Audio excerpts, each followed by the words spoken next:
too fast, Ricky, too fast. I haven't even introduced everyone. Ah. Ricky's prepared. I can do it without it. That's fine. That's fine. Welcome everyone to the second chapter of TGDA Digital Showcase. Again, we've got our beautiful host, Jill. Hi everyone, Jill here. Sorry, yeah, you're going to say something else? No, nothing. No, to not say. like your other beautiful host or anything. No, okay, cool. My other beautiful host says hi as well. Is hello everybody. Perfect. She's got her interview tie on, ready to go. So. She's ready to go.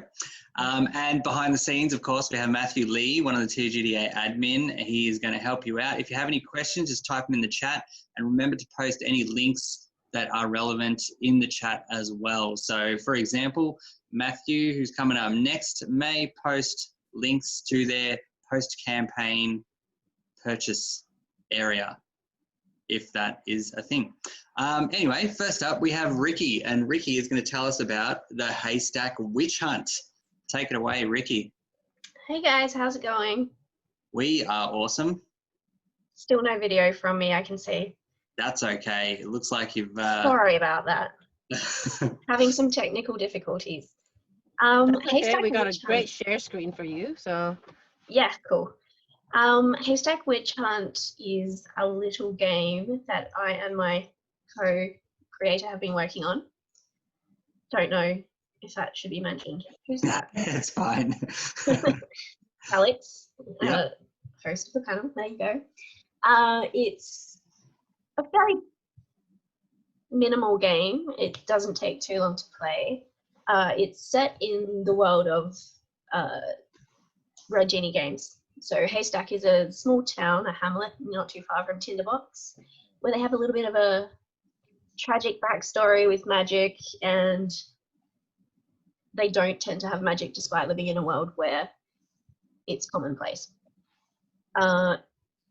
Long story short, some witch hunters come to town and everyone is accused.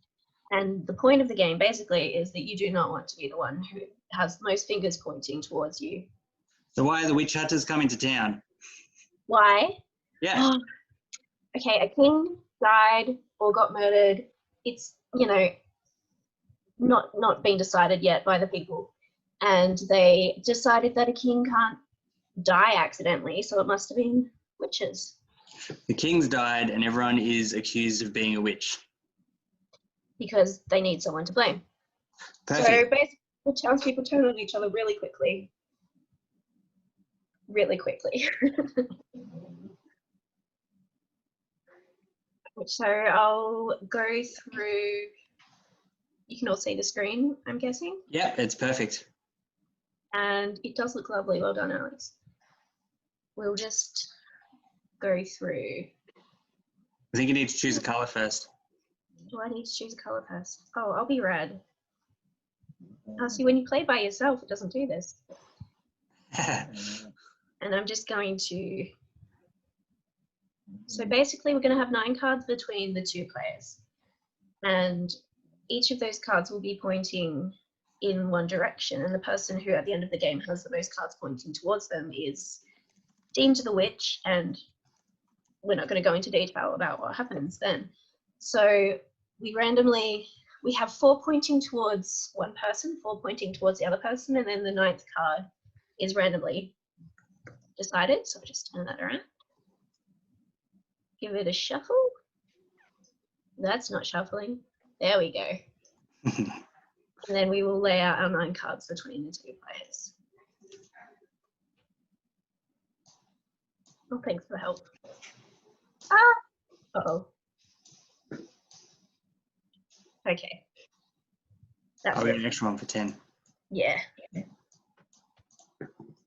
Now, then everyone will draw a character card at random out of the bag, which we can have a look at. There are 10 characters, and they all have their own special abilities. So the other player will have 1, 2.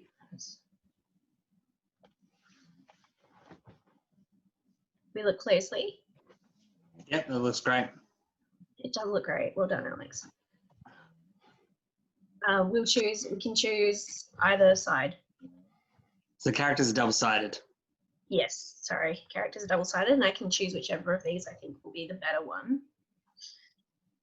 I'm gonna go, yeah, Omar. So each of our characters, if we have a little look at our characters, these are the townsfolk, and these are the people who you're playing as the accused, and they're also the people who you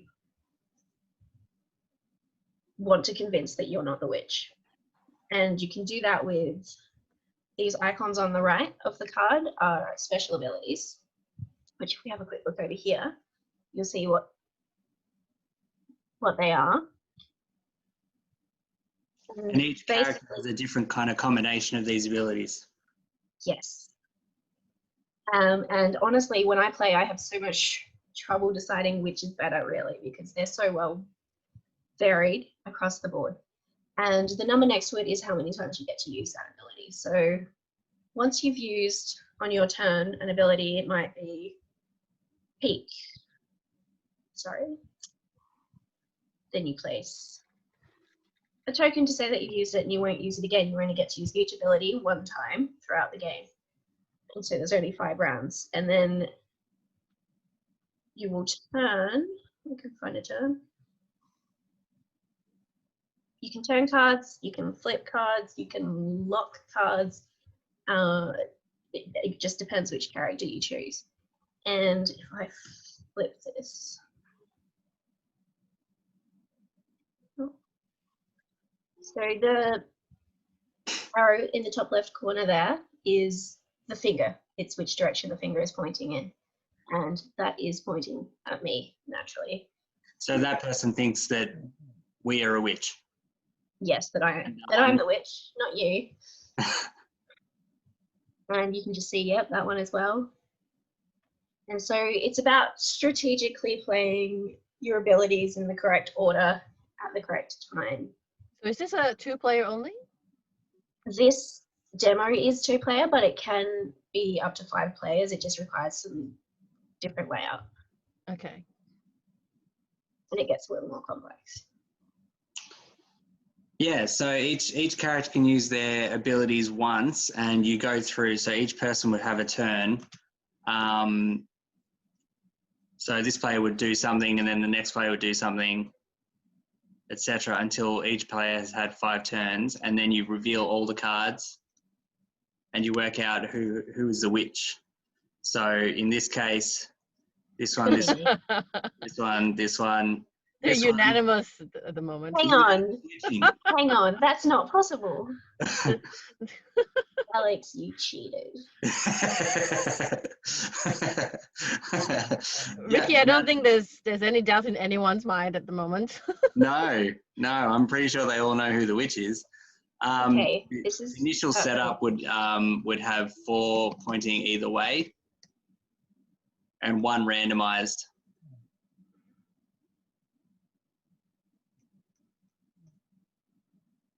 So you wouldn't know where this one's pointing, and these are all shuffled, so you don't know which one is where. And all the abilities allow you to manipulate the cards in different ways. Is that right? That's correct. So you can see the abilities there. Some of them are very straightforward, like peek. It seems very basic and like it's not going to be particularly useful to you, but actually it is very useful. And turns in particular, because there's not that many turns. I'm not sure how well you can see the text on that. No, you can see it. You can see it pretty well. Yeah, you can see everything pretty well. Yeah, so quick question. Does that mean there's only 5 turns in the game per person? Yeah, it's fast. Yeah, it's very fast. It's also the kind of game where it really comes down to that end, and then it's really nail biting. If you have a close finish and you're turning them one by one, and it's except I always lose. Always. I always lose. It's amazing. If all the fingers are pointing at you, then you must be the witch. That's too convenient though, isn't it? It's too neat. I have no doubt that you always lose, Ricky, at this point because the cards have said so. It's exactly as if to illustrate. Good job explaining it. We have to move on to the next person, but thank you very much for jumping on, Ricky. I No do worries, have a thank question, you. though. So you nicely gloss over the fact that once the witch is found, we don't know what happens to them. But really, what happens in this world that's surrounded by pyromancers? Yeah, exactly. What do we do with a witch in this instance? Do promote her? I think this is a distant town far from these. It's the backwoods. It is. I feel like all the pyromancers would backwards. come down and try to seek justice for the witches. I would hope so. Yeah. I would really hope so. Okay, thanks, Ricky. Thank you. Oh, how's that working? There we go. All right, next up we have Matthew, who's going to tell us about his amazing single-player solo game, The Ratcatcher. Am I right? Oh, can't hear you, man. The rats have eaten your mic. Nah, you're going to unmute it. Better? Yes. Excellent. Awesome. I mean, I know you're talking to us about Technology. I know you're talking to us about a single player game, but we still kind of want to, interact with you at this point. Yeah, well, a lot of it's just production at the moment, so it's not even the exciting stuff of playing games. But the Kickstarter looked like it went really well. The Kickstarter did tremendously well. It was fantastic. I love this sparkly blue cheese that I keep seeing. I've got it with me, actually. Pre-production copy just came in early in the week. Yeah, show us the cheese. Show Not us the something I cheese, thought show I'd us- say on a board game show. Don't say it often enough. Oh, can I get it to focus? Oh, little chunks of cheese. Cheese. You know what's important for me, especially with things that are cut out from a circle, if you put them all together, does it actually make a proper circle? Yep, Okay, proper good. wheel of cheese. Because if it's like a little bit out, it sucks. No, that was one of the actual things in the brief for the pieces. They needed to fit together perfectly as a wheel Yeah. of cheese. Awesome. They're not even flat-sided. You can actually tell the difference between the rind and the core bit of cheese. Oh, nice. Ooh. I like to see it because I straight away back this because I love the artwork and I love the concept. So tell us what the game is. Okay, so the Ratcatcher is a solo adventure game where you play as an unlikely hero of Ratcatcher in a town plagued by rats. The rats have come because the town has invented magical cheese. And the magic cheese is not only attracting rats, but changing them and mutating them in weird and wacky ways. So shouldn't they just get rid of the cheese? Hell no, the cheese is magical. It does all sorts of cool stuff. It's even lactose free. Oh, wow. Okay. So we have to keep the cheese. So we need a rat catcher. You have to rescue the cheese while catching the rats. Awesome. So there's several Make different... sure the rat tokens were cute. So you did one. Sorry? There's several different characters in this, isn't there? Yes, there's 6 different rat catchers in the core set Awesome. with their own dual layered boards. They're very cool. I'm trying to find the rats. Rats. Rapples are cute little rats as well. I get The rat the meatballs. pictures up. Yeah, they're very cool. Very happy with them. They're so good. They're very cute. So tell us a bit about the gameplay, Matthew. So the gameplay is map building, adventuring, a little bit of resource management, which is the rats, the cheese, and your own special abilities and attack dice and things like that. And of course, some nice combat mechanics with catching rats. Instead of trying to kill stuff, you're just catching them because they're actually a resource that you can sell as well. Yes, that's right. I remember now. I had the pleasure of playing this at the last PAX. The pleasure when we could actually meet up with each other. Yes, yeah, that was the days. I remember those days well. So how much prep did you do for the campaign? Because the campaign went really well. Was there something special you did just because it was a solo game? There was a lot of prep work leading into it. I wanted the product pretty much finished. I didn't want to be running anything afterwards except fine-tuning anything that needed to be done before machine.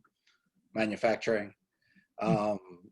So everything was done, development, even for all the things that were extended content and add-ons, stretch goals, everything was already done.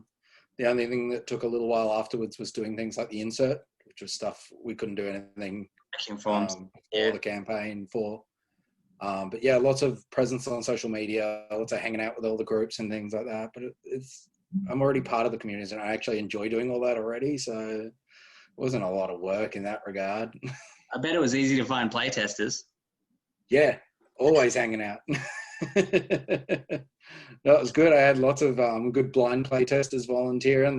The sets went all over the place, all through the US, and there's one in Europe, and there's a few here in Oz that went around. So nice. The blind playtesting was really key to making sure everything was really tight, and picked up on some of the oddest things you'd never think of as a designer. Just because someone else sees a different point of view or totally misconstruing something that you thought was, clear as day. Yeah. Well, it's a fantastic looking game, and you did all the artwork for it, didn't you? Yeah, I'd done everything for the project. So all the artwork, the graphic design, anything and everything for it. Show us again, show us those player boards. The player boards. You can see what Matt's artwork is like. If you want to hire someone for some sick black and white artwork, do you do color as well? Yeah, I've been doing some color work for the next project. So look at that. That's amazing. That's one of the bad guys, right?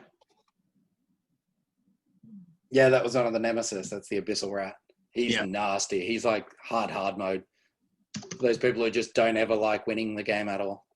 Yeah, nice. So, I mean, that was something with solo gaming that was really important.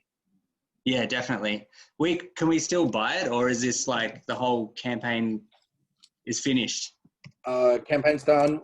We've got a few more days left in the Pledge Manager, which is on GameFound. Yeah. And then after that, we'll still be taking pre-orders and everything via the Platypus website. So. Sorry, I'm just trying to organize the next person. There's only so many I want in my garage. So, how many did you get made? Have they all been sold, or we ended up shops? We've made over 3,000 units so far.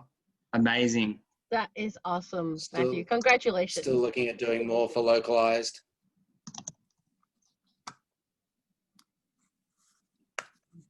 Was it surprising at all to you that so many people were interested in backing a solo game? Yeah, I don't know. It's one of those things you sort of hope for it, but then you have to plan for the complete opposite. You have to plan that, what if I get, just enough to get the 500 units minimum quantity made, and then things go past that and you go, okay, well, we've dream planned for this. Time to actually make dream plans real plans and start planning even further ahead. No, I think that the Kickstarter page looked amazing. I think the art just caught everybody's attention first. I'm so happy. There's lots and lots of hours of work. I'm not going to say, it's all luck. I mean, there's a good chunk of it that's luck. But yeah, I think a lot of designers forget that there's just a lot of hard work going into it, fine tuning, getting lots of feedback, going in and actually making those changes that people are, are really keen on seeing changed. And just putting lots of hours in. I know Alex knows that he's a graphic designer as well. So I work I work at work, then I come home, do kid stuff, and then I work. At some point I go to bed.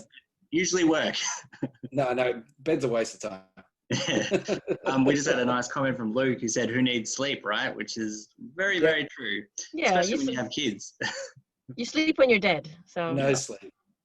I get in the mornings. That's if you're lucky. In the mornings, my daughter comes in. She's like, "The clock says 6:05." Thanks for the wake-up call, Beta. It's very, very helpful. Get our own, organic alarm clock. We're trying to teach it. We actually bought this really annoying clock, and now the clock, when it runs out of batteries, it starts shouting at them. It's not nice. Yeah. That thing would get hammered here. Keep it plugged in. But that's all we've got time for. So where should we find Ratcatcher stuff? platypusindustries.com.au or gamefound.com at the moment. Easy. So if we go to GameFound, we just have to search for the Ratcatcher. Yep. Perfect. All right. Thanks a lot, Matt. We are going to jump to the next person. Pleasure. Thanks, Matt. Is Leo.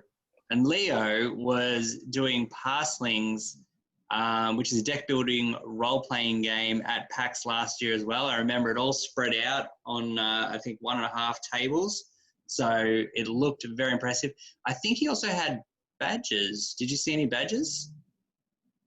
I think there were some kind of badges, but I just remember the art being amazing. And that's why I was like, Leo, I have to play this game, because it was just sitting there and the steampunkiness and the brightness was just, yeah. oh, it looks so good. Where is Leo? Hello. Leo. Sorry. Yeah, just unmuted myself. And you don't have Can you guys hear me? Yes. No, I don't have a video screen, unfortunately. I don't have a webcam, unfortunately. That's okay. Do you have something to share? Like, are you going to screen share or anything like that for us? Yeah, absolutely. And can you guys see that? Coming up in a sec. Yes, we can. Or is it showing all 3 screens? I just don't know. Is it just showing one screen? One screen. One screen. All right. Cool. And as Jill said, this artwork is incredible. Alrighty. So yeah, hey guys, I was just listening to Ratcatchers and God, they did really well. Yeah, that's right. It just launched on Kickstarter, didn't it? Yeah, well, my one just launched on Kickstarter too, so it's been a weird month. slowly getting through everything. It's been a wild ride, I can tell you that. First time doing anything on Kickstarter, so learning the ropes. How did you find it? It's not too bad. It's busy, and we're still getting a steady trend, a steady flow of people in. So I think we're doing pretty well, honestly. Well, tell us about Parselings. Well, Parselings is a deck-building tabletop RPG based in a world that's just a little adjacent to our own. There's these special magical parasites which can infect humans, turning them into people known as Parselings. And what happens to these infected people is that they get tattoos on their skin that relate to who they are or what people see of them. Alone, these tattoos do nothing, but when they mix in with other people's tattoos, they can make magic happen. Oh. But so it's more like it's closer to your lines of World of Darkness or the other, I guess, modern tabletop RPGs. So not really high fantasy, more like modern sci-fi. And it's all about working together with the rest of your table to, I guess, solve problems, to solve the issues at hand, to defeat monsters, to get out of danger alive, more or less. And it's a very team-focused game. When I was making it, I wanted to make sure that you didn't have that whole, I guess, stick where you kind of take a turn during combat and then you wait for half an hour till your turn comes around again. That was the real goal behind this game. So it's very much, you can always do something on someone else's turn with them. It's team orientated, more or less. I remember that when I played this game with you, Leo, it was all about joining your word with somebody else's word and just doing something really creative with that, something really random in order to defeat all these random zombies that were coming after you. Oh, absolutely. Yeah, it's that one shot that I was running at the con is one of my favorites, is the easiest one to introduce people into the game. And it does come with the core rulebook. Yeah, it does come with the core rulebook. Yeah. Congratulations on funding Parselings on Kickstarter. Didn't realize that you guys were up already. Yeah, no, we kind of stuck in there and we had overwhelming support on the first day, more than we expected. Yeah. Yeah. Really? It's kind of hard being like the only artist and the only, well, one of the main writers and not having many other ides to sort of help cross promote. So Smudgy Games is the publisher that I went with, and they've been helping me get through all of this, which is pretty handy. Yeah, I bet. Now, I'm not much of a role player, so Jill's got all the questions for this one, but I want to know about the magic. So what does the term cold shoulder mean to you? Turn the cold shoulder? Yeah, and ignoring someone? So if we had a parsing with the word cold and we had a parsing with the word shoulder, you could literally make the magic to cast onto someone else to make them ignore you. Ah. Or you could literally freeze their shoulder, like turn it super, super cold, cold enough that ice would form. So it really does depend on the words and how you interpret them. These words that are tattooed on, do you get several different words that you can't use individually? Yeah, usually what you need to do is you need to take words from at least 2 people. Yeah. So you can never do magic by yourself because that's not how conversations work. Like Yeah, if you're yeah. talking to a room by yourself, no one's going to hear it. Yeah, fair enough. And so I guess I always took on the view that in order to change the world, you have to interact with someone.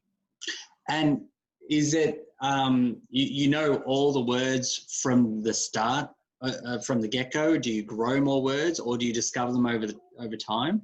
So typically with character creation, you start with about 4 words. One of them has to be a noun, and then the rest can be really anything. But as you grow in power, you can get more words. And these words are selected from a pool that is generated during character creation. And with this process, it's like you put in some words and the rest of your table sort of fills in the gaps from what they know of your character, what you've told them. So it's very much about getting people involved with each other's characters. Awesome. That sounds really cool. Like, I guess interaction is all what role-playing games are about. It really is. And I think there was a lot of interaction for me with this one. I think I remember freezing a door on the train at some point with somebody else. And thinking about it, it was a very Train to Busan moment, really, where the zombies are just sort of coming at you and you're trying to get away from them. And I think it was good that you had to talk to someone else. You can't just sit there and say, I want to do this thing.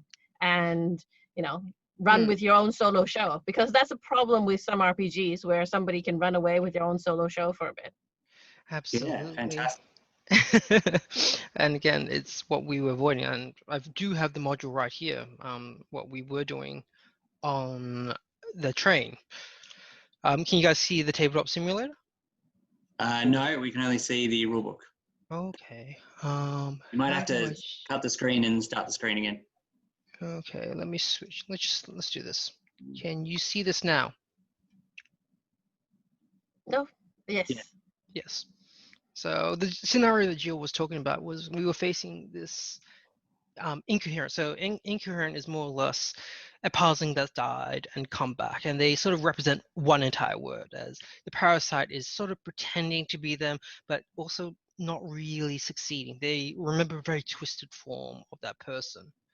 And for this individual, their words were panic, peace, and prayer. So they sort of turned into this statue-esque kind of person.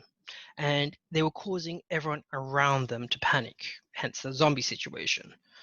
And so there's a lot of different ways to deal with this scenario, but I don't think I've had, out of all the sessions that I've run, I don't think I've actually had the same solution twice, which is also very interesting. That's fantastic. Now, we don't have time to run through a whole thing, but it's really nice that you've shown the tabletop simulator thing. Are you demoing this at all? Oh, I am demoing this on Warhorn, or I have been for the last week at PAX Online. Yep. And I've had plenty of good sessions. So how would someone get into contact with you to try this out? So I've got a Discord. Let's see let me write it out so it's a little bit easier. Awesome. So that's your Discord? Yeah, that's my Discord. Invite.gg/Parselings? Yep. It's a fixed link, so it never disappears. And basically, if you manage to get a group of at least 2 or 3 people, just chat to me, tag me as Blue 2 Days, and I can always organize a session for you. Excellent. That sounds great. Alex, Thanks a lot, Leo. We're gonna skip to the next person now. Okay, no worries. I hope I say the name properly. Shia Ilani, who's gonna show us dumpster divers. Hey, Alex. Yes. You need to start another blue company with Leo now. Yeah, another one.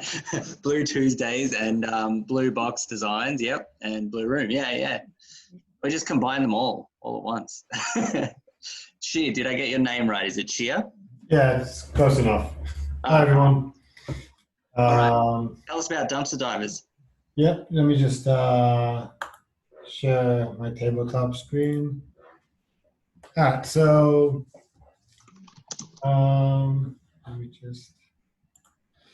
All right, so my name is Shir. I'm I guess an aspiring game designer. I live in Sydney, and this is my game, Dumpster Divers. I've been working on it for about 2 years now. I made countless playtests and recently found an artist to bring it to life. The art that you're seeing here is just a prototype art. The design, the graphic design doesn't really exist yet. I'll definitely need a graphic designer before it's all said and done. Anyway, in this game, each player represents a critter rummaging through the trash, looking for food scraps to bring home to their family. To make things more complicated, each animal family is picky. Some are health fanatics, some only want fresh food, some are Weight Watchers and don't want any pizza, and some just want to eat a bunch of crunchy bugs. All the players are going to be competing for a portion of the loot. So every round from this big scrap bin, there's going to be a certain amount of food that comes out. Each one of these things is considered a scrap, and it can come in either the form of pizzas, fruit, fish, and then there's some specials that not in the demo, but look at those cockroaches. So since we're critters, we actually eat bugs, and they actually give us points. But you don't want to eat too many because then you get infested. Oh no, cockroaches are good? The idea for the game came from watching a video on mathematical theory about how to split a cake between 3 or more people. When I told my partner about the idea, she thought that I was crazy and it was the most convoluted way to split cake. But after working on this quite a bit, I came up with this reverse bidding mechanism, and I'm going to show you. So whatever scraps are in the pool are always going to be divided among all the players. And the number that it starts off with is always not divisible by the number of players, so that they will have to kind of negotiate and find their way to see who gets what. Yeah.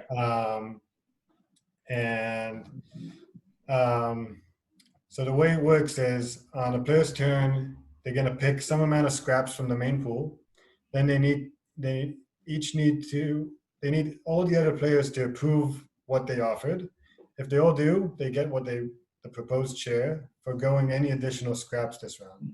If another player thinks the first player was too greedy, they can say so and cut the original player's offer, making it a smaller offer of their own, and then everyone else needs to approve that.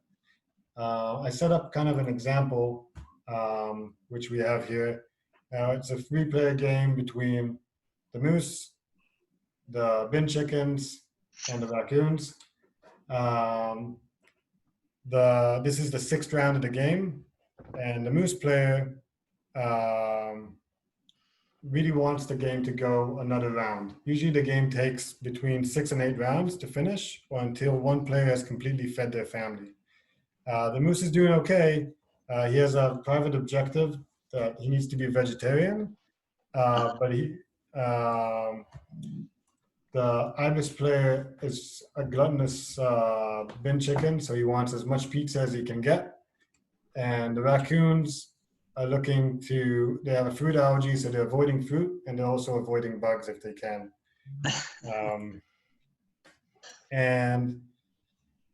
So it's the moose player's turn this round, so he can select any amount of food from the middle. And he really wants the ibis player not to finish the game this round, because he only has 4 pieces of food that he needs until he's satisfied. So the moose can see that he wants all these pizzas, so he's going to take all these pizzas. And you can take as many things as you want, but the more you take, the more likely is that someone will cut your offer. So he's hoping that either he can get all these things and then the ibis won't be able to finish the game, or if the ibis does cut him, then he will only have 3 things and then the game will not end anyway. What he didn't expect was that the raccoons are actually pretty happy with some of these things as well. So the raccoons make an offer of these 3 things of the moose's offer. Any remaining scraps go back in the middle. The moose was too greedy.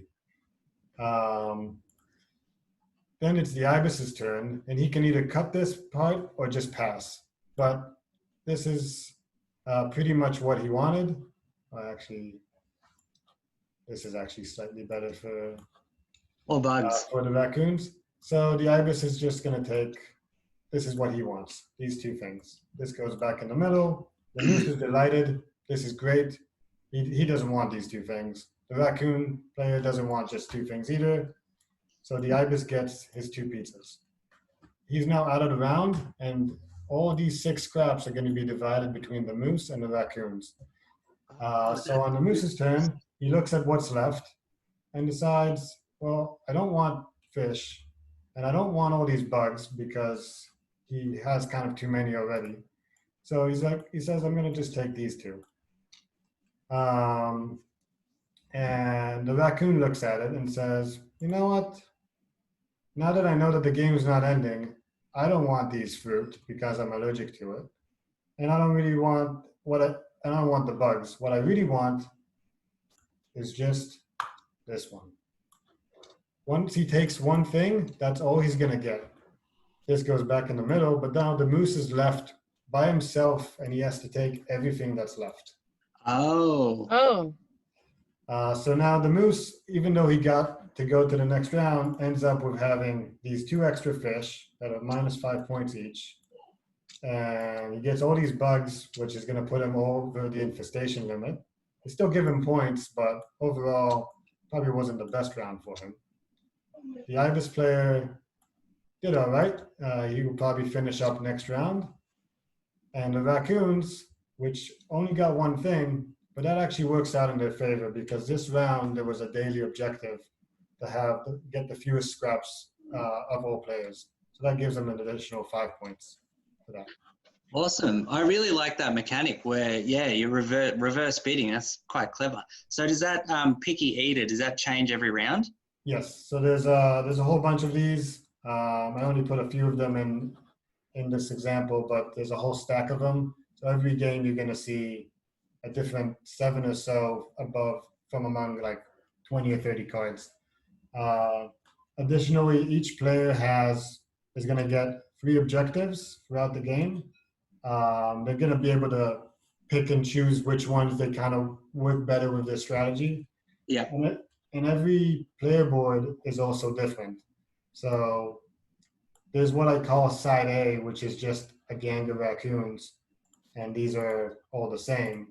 But then I have 12 different player boards, each with different animals and different powers that reward for different objectives and different goals. The possums, for example, can't get infested, so they can eat as many bugs as they want. The rats have many different rats, so each of completing certain objectives become easier because there's many of them, but they also require 21 pieces of food, while let's say Bigfoot over here only requires 14. Ooh. So it's quite asymmetrical, and I put a lot of work into balancing all of these different characters so that they do all work in a balanced game, but also make it very interesting to keep playing again and again. Definitely. All right, before we finish up, where can we find this game or you? So I didn't set up one of those Discord things, but maybe I should have. I'll post I'll post, I guess, my Facebook. So my Facebook name is Chirilani, and I'll post it up later. And I have another game coming up later, so I'll try to set up a Discord for that. I have this game on tabletop right now, and I'm happy to demo it with people. Additionally, I'm hoping to do a Kickstarter sometime later this year. So excellent. We look forward to seeing it then. We'll let you go and we'll start up with the next person. Thanks, Shir. Thanks, Shir. That looks really cool. I keep imagining somebody who actually likes to go dumpster diving, negotiating with all the little animals, just sitting there around the bins. So maybe you got to put humans into it. I just loved the first thing I saw with the bin chickens. I'm like, yep, this is good. Thank you.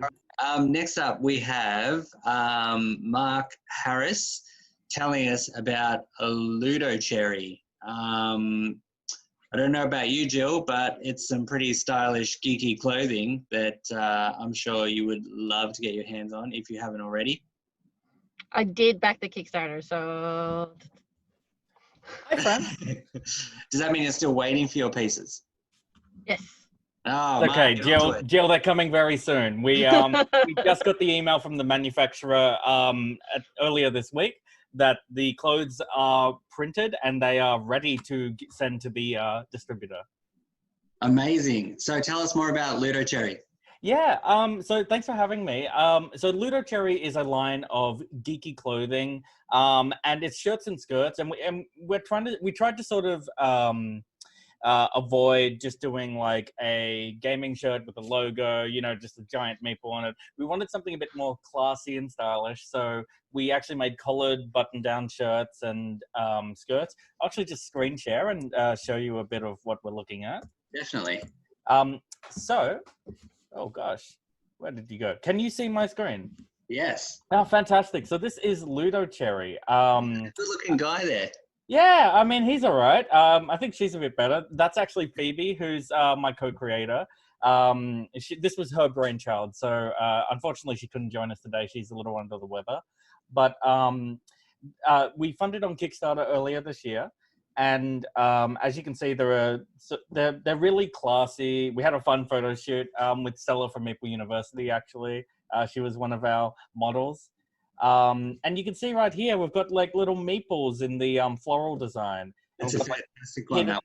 Yeah, we've got like hidden dice hiding around in the polka dot design. So we actually have 5 designs, 4 of them initially, and then 1 was a stretch goal that we unlocked. We have the LudoCherry signature, which is these little cherries, but they're actually like little hidden D20s. I'll show you what that looks like. You can see right here, we've got the little hidden D20s hidden in the cherries. One until you release the that new limited one. Oh, the new limited one. That would be the Cthulhu Madness one, which is this one right here. So this one's the Cthulhu Madness one. We've got little skulls and tentacles crawling everywhere. The little elder sign. Thank you to Chaosium for giving us the rights to use that. And it's really funky. Like I don't have my copy in person at the moment because we've actually sent them out to some reviewers. But it's actually so much more vibrant than the photo and sample depicts. It really pops in real life, and I'm so happy with it. See, my favorite was the blue and white one. Oh, the polka dot one, yeah. No, not that one. The other one. Oh, the Victory. Yes. So that would be this one. It's a very vintage sort of like pattern, and you just pulled it off amazingly. Oh, yeah. Well, we had some amazing artists on board. So all the artists we contracted, most of them had already worked in board games before. We had Rachel Kramer from Semi Co-op. She was one of our artists. She actually did the floral maple design, which looks really funky. This is the one you were talking about, Jill, with the the meeples and the victory. This one just speaks to me. Oh yeah, absolutely. What did you get it in, Jill? Sorry? What did you buy? Did you buy like a shirt, a skirt? I bought a shirt because I don't really wear skirts, which was probably my only complaint about the whole thing, is that they didn't really have shirts for girls who don't really wear skirts. Yep, that's fair. And that's totally something we're looking at in the future. So we've got already cut quite a couple of ideas for going forward. We're looking at women's cut shirts. We're looking at pinafore dresses. We're looking at maybe some accessories like socks and ties and stuff. So Yeah, really, so I just got myself an extra large shirt. Just... Oh yeah, yeah, cool. Can I ask Pretty much. a question? Yeah. When you get clothing made like this in random sizes, like, do you have to have a minimum order quantity for each size, or is it like a minimum order quantity for each style and then various sizes? So it's a minimum order quantity for each fabric, each style. So essentially they print out a kilometer worth of fabric as the minimum, and then the sizes are cut out individually. So we just sort of skewed it. We put it on a bell curve, the actual sizes, which is pretty accurate to how it ended up being people ordering. Yeah. Yeah. Which, and we're really happy with how it's gone. And all the clothing, of course, is 100% ethical, and the material is completely ethically made. No slave labor here. We made sure of that. We got it certified. We used an organization called the Global Organic Textile Standard, who certify companies. Oh, are you okay? I can hear noise. Someone else was talking. Someone else was talking. No problem. They shouldn't be talking just yet.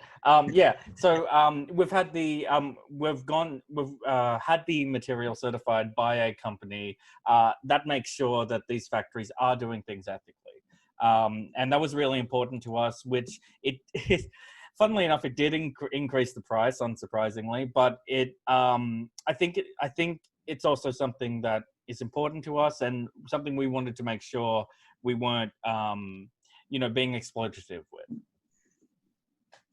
It's an amazing concept. I don't think anyone else had ever really done something this unique before. Yeah, I mean, there's a lot of gaming shirts out there. Like Mr. Meeple does really cool print shirts. Like I backed his latest Kickstarter, but not in this sort of like really subtly geeky way. It's 100% just geek. Yeah, it's total geek. I mean, this is my virtual gaming con shirt, so like it's just in your face geek. But the idea with this is that you could wear it to the office, is that you could wear it out and about, you can wear it to the pub whenever we're allowed to go to the pub. So that was important to us, that it and we got some really cool reviewers as well wearing the clothes. They did a great job showing it off, and they all look stylish. There's a lot of beautiful people in board games, by the way. These are really good photos. Like, I think the trick is that, you just need to take a good photo. I mean, yeah, pretty much. It's just the photo has to be good too. Yeah, that's true. No, that's very true. I used to work in film and television, and I had a friend, Shannon, who is a photographer, and her photography from Trapped Photography actually led us to our initial photo shoot, and we got some gorgeous photos out of that. I mean, just some really like stunning, professional looking photos that showed things off, and we're so grateful for them. Yeah, that shirt looks so good in like an office shirt easily. Yeah, 100%. And that's the idea. I mean, I think the closest thing I can think of was the line of customizable Pokemon shirts that they did a couple months ago. No, I didn't hear about them. Oh, yeah, but you had to order them from Japan, and they were very expensive. So can we still buy this clothing line? You can, yeah. So where do we go? If you hop onto our Kickstarter, just at the top here, you can join our mailing list, and we'll be notifying people when pre-orders go live. That'll be very soon, because we're about to deliver to backers, and then once we take stock of what we've got left, we'll be able to take more pre-orders and start sending them out for the second print run. Excellent. All right, Mark, we'll have to leave it there. All good. I've got all your links. They'll be in the show notes. Amazing. Yeah. Thank you very much. Thanks No so much, problem. Mark. Really looking forward to getting stuff. Thank you. All right. We'll see you soon, folks. There you are. See ya. Next up, we have Rocky. He's going to be telling us about a whole bunch of different things. We saw him at the start, and we're happy to see him again. Rocky in his amazing studio. Hi, Rocky. Yeah, all the fun background. Hi, Joe. Hi, Alex, and everybody else. I don't have a product to show, not intentionally anyway, but I just wanted to share with you some of my observations recently. And I should say kind of recently. So I started Craven Studios about 7 years ago. And I was doing video game consulting. I consulted with like Defiant Studios and a few other companies on video games, but I've always kind of had my roots and passion in board gaming. So about 5 years ago, I kind of made the pivot and started doing this on my own. And I decided I was going to basically study the tabletop industry for about 5 years and then figure out where I wanted to settle and move on. And so these are kind of my observations over the past few years of trying different things and my experiments and kind of my self-training and, doing it as opposed to just reading about it. And some of the things I've learned pretty hastily was that when you start doing self-publishing, if it's going to be a Kickstarter or anything else, it's going to be a passion project and you will need to get help. If you are a designer out there thinking about getting into this, don't just jump in and then decide, I'm just going to go and whip up a game and get it out there. Because if you're going to self-publish, you have all 50 jobs. You are marketing, design, publishing, you do the development, you'll do, art or source art. You'll ring people in to do graphic design. There's a lot going on. And you're probably going to lose money. And you probably will. Yeah.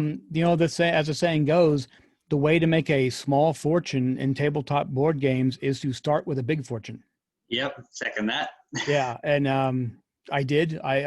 Well, not a fortune, but I poured a bunch of my own money in there, and it was a lesson learned, right? So, and the other thing I've noticed is it doesn't matter how good you think your game is. It matters how good your target audience thinks your game is.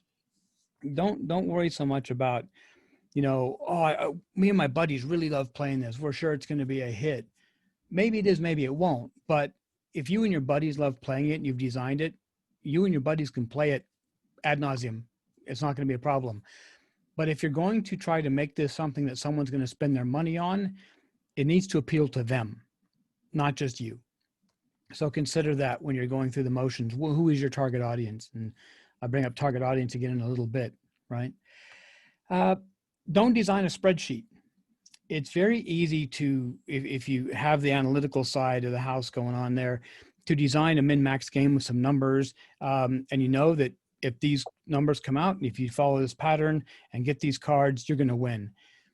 What you end up doing if you design a spreadsheet is you end up designing a formula. And your game will end up, when people figure out the formula, they're going to play it the same way every time, and they're going to lose interest because there will be this winning pattern to it. Oh, on turn 3, he got the card, and we know that card's going to let him win, so we're not going to bother playing the other 7 turns in the game. I 100% disagree with this one. Do you? Yep. I design on spreadsheets all the time. Oh, no. I didn't say don't design on a spreadsheet.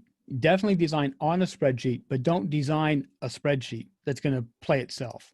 Right? All right. Absolutely design on a spreadsheet. You will need to math things. You will need to figure out the balance and your probabilities, your odds. I've got a whole bunch of stuff on odds and stats and dice probabilities, but don't recreate a spreadsheet. Don't design Excel and call it a game, right? Because you're going to want to make sure there's some variation in there and it's not formulaic. Pick your target audience and focus on that. If you want to design a party game, design a party game. Don't design a party game and expect Eurogamers to like it. They don't have to, and that's okay. Focus on your target audience.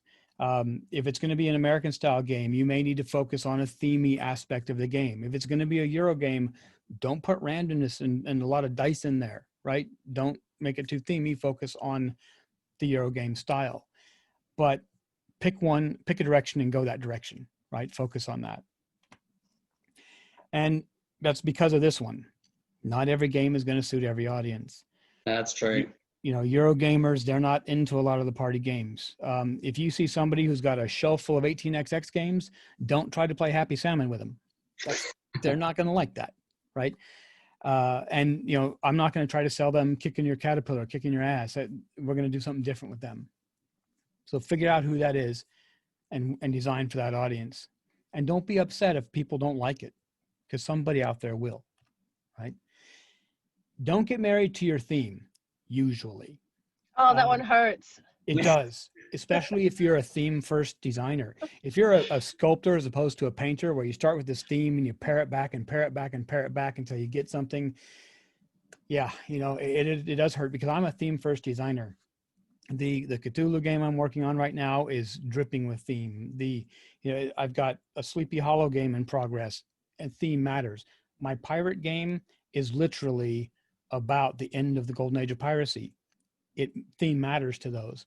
But if you're designing a Euro game or you're designing a 4X game, it can be themed whatever. A 4X game works in the Wild Wild West. It works in steampunk. It works in space. And if you pitch it to a publisher, they may want to retheme it. So if you're too wedded to the theme and they want to retheme it, it's going to hurt. You're going to really grate against that. However, if theme is critical and you design the mechanics so that they only work in that theme, and it's really the way it goes, like photosynthesis, it only works that way. You can't design photosynthesis to be a Wild West game, right? Commit to it. Is that a challenge, Rocky? It is. It absolutely is. Let's do photosynthesis and Colt Express. Let's see a mashup, right? Challenge. Yes.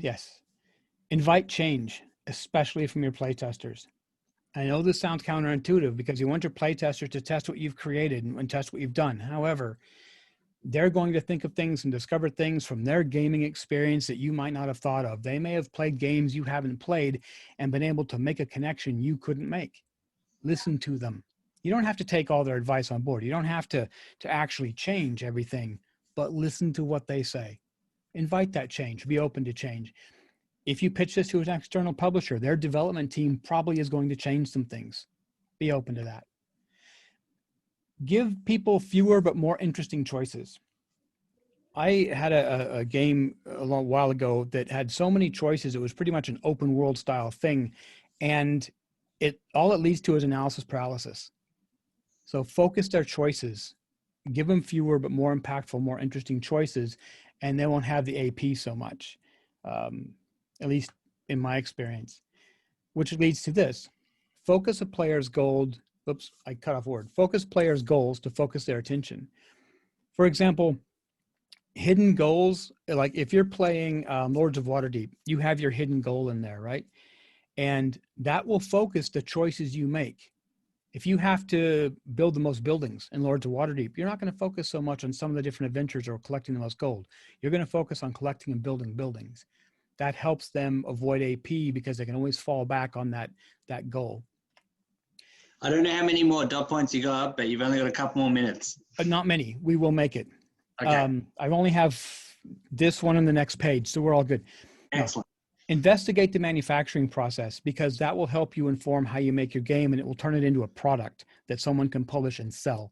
That is true. You know, check out how many sheets are in a card, how many cards are in a sheet. Maybe see if you can get that number of cards in your game. It makes it a lot cheaper to manufacture, and there's a lot fewer headaches, so a publisher might be more inclined to take it on. Don't send games to reviewers because they say they're a reviewer, because they have a lot of subscribers. Send games to reviewers that review your style of game and that you know are going to hit your target audience. Focus that. Because if you're sending your party game to an 18xx reviewer, it's not going to go well. Do not take the internet personally. There are haters out there. There are trolls out there. It's going to happen. It's not you. It's just them getting attention. And if you have screwed up on the previous point and sent a party or a family game to a very serious gamer and they bag it out, well, hey, you screwed up, but it wasn't the game's fault. Don't take it personally. Tabletop games are a saturated market. It's a luxury market. Your game needs to stand out in the thousands of games that are out there. So you need to be respectful of people's time, attention, and their money, right? It's better to have a few hits than have 50 ones that don't see the light of day or that don't get on anybody's radar. And that's what I just said, be respectful of people's time and money. But as always, you can never play test enough. When you stop seeing dramatic changes, you're probably good to go, but you can never really play test enough. And go make awesome things. Nice work. Thanks, Rocky. You totally owned that 10 minutes. So thank you for all the advice. And no problem. Good Really advice. seems like you practiced that to make sure it was in 10 minutes, Rocky. Actually, I was literally putting this together while I was watching the other sessions. Okay.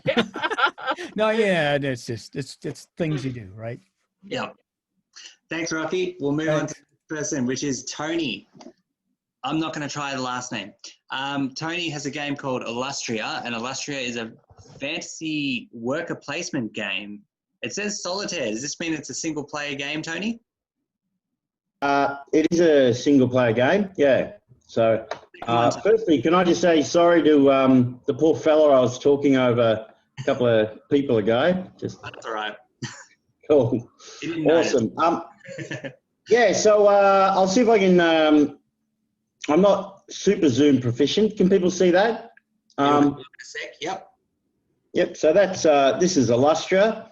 And working for people, cool. So this is a mod on Steam Tabletop Simulator at the moment, and it's public, so people can access it. What I'm still kind of toying around with is some of the difficulty levels, but this is a game that came about because a niece of mine challenged me to make a high fantasy game.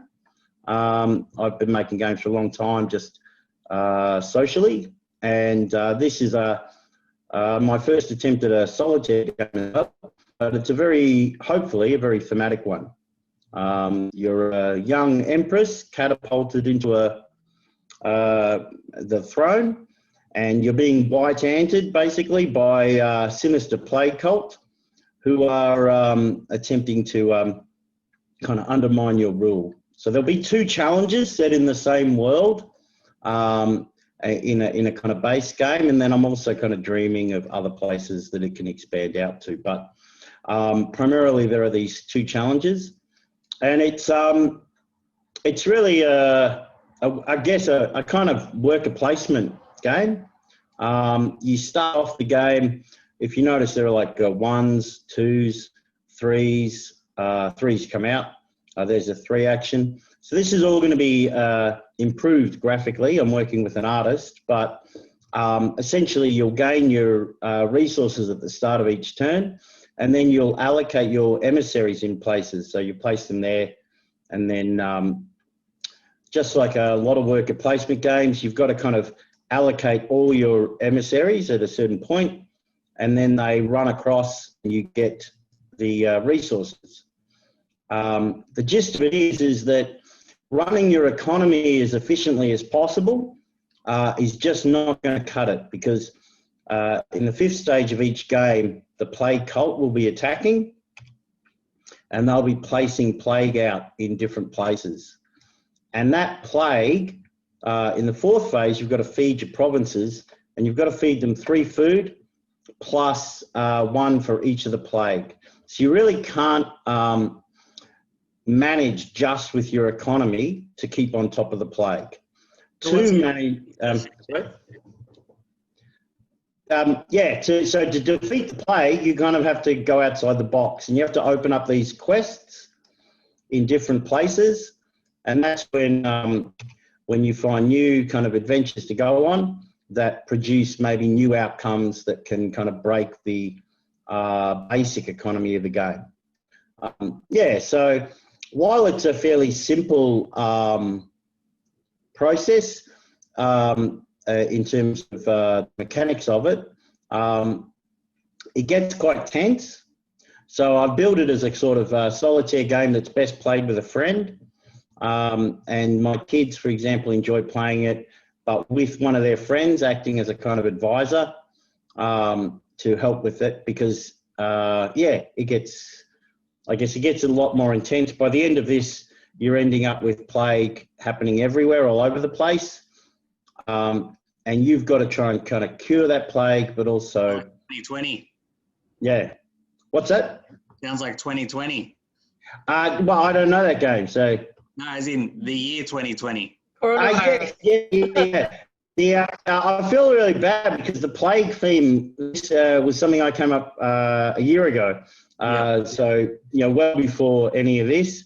So it wasn't intended as that. In fact, our problem at that time was bushfires, if you remember. So, yeah. So, but it is interesting that it's kind of timely.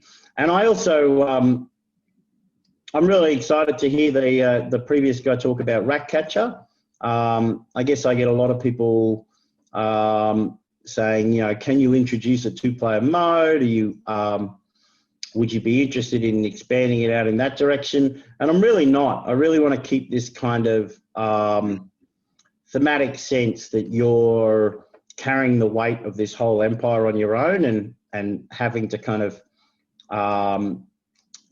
feed your people or lose their trust kind of feeling. Experience, Tony. I think there's sometimes where you listen to playtesters and sometimes you don't. And I think if you have this single player theme in mind or a single player mode in mind, make that a 2-player version is just going to diminish all the work you've done to make it a single player game. So yeah, you don't have to listen to people when they say 2 players. If you have that mindset, you need to focus on that, I think. There's definitely a market for solo games, as we have seen with Ratcatcher or multiple other solo games that go out on Kickstarter. So I think if this works, go with it. Yeah. And this game does work. I happily show people through it on tabletop anytime they want, if they want to message me.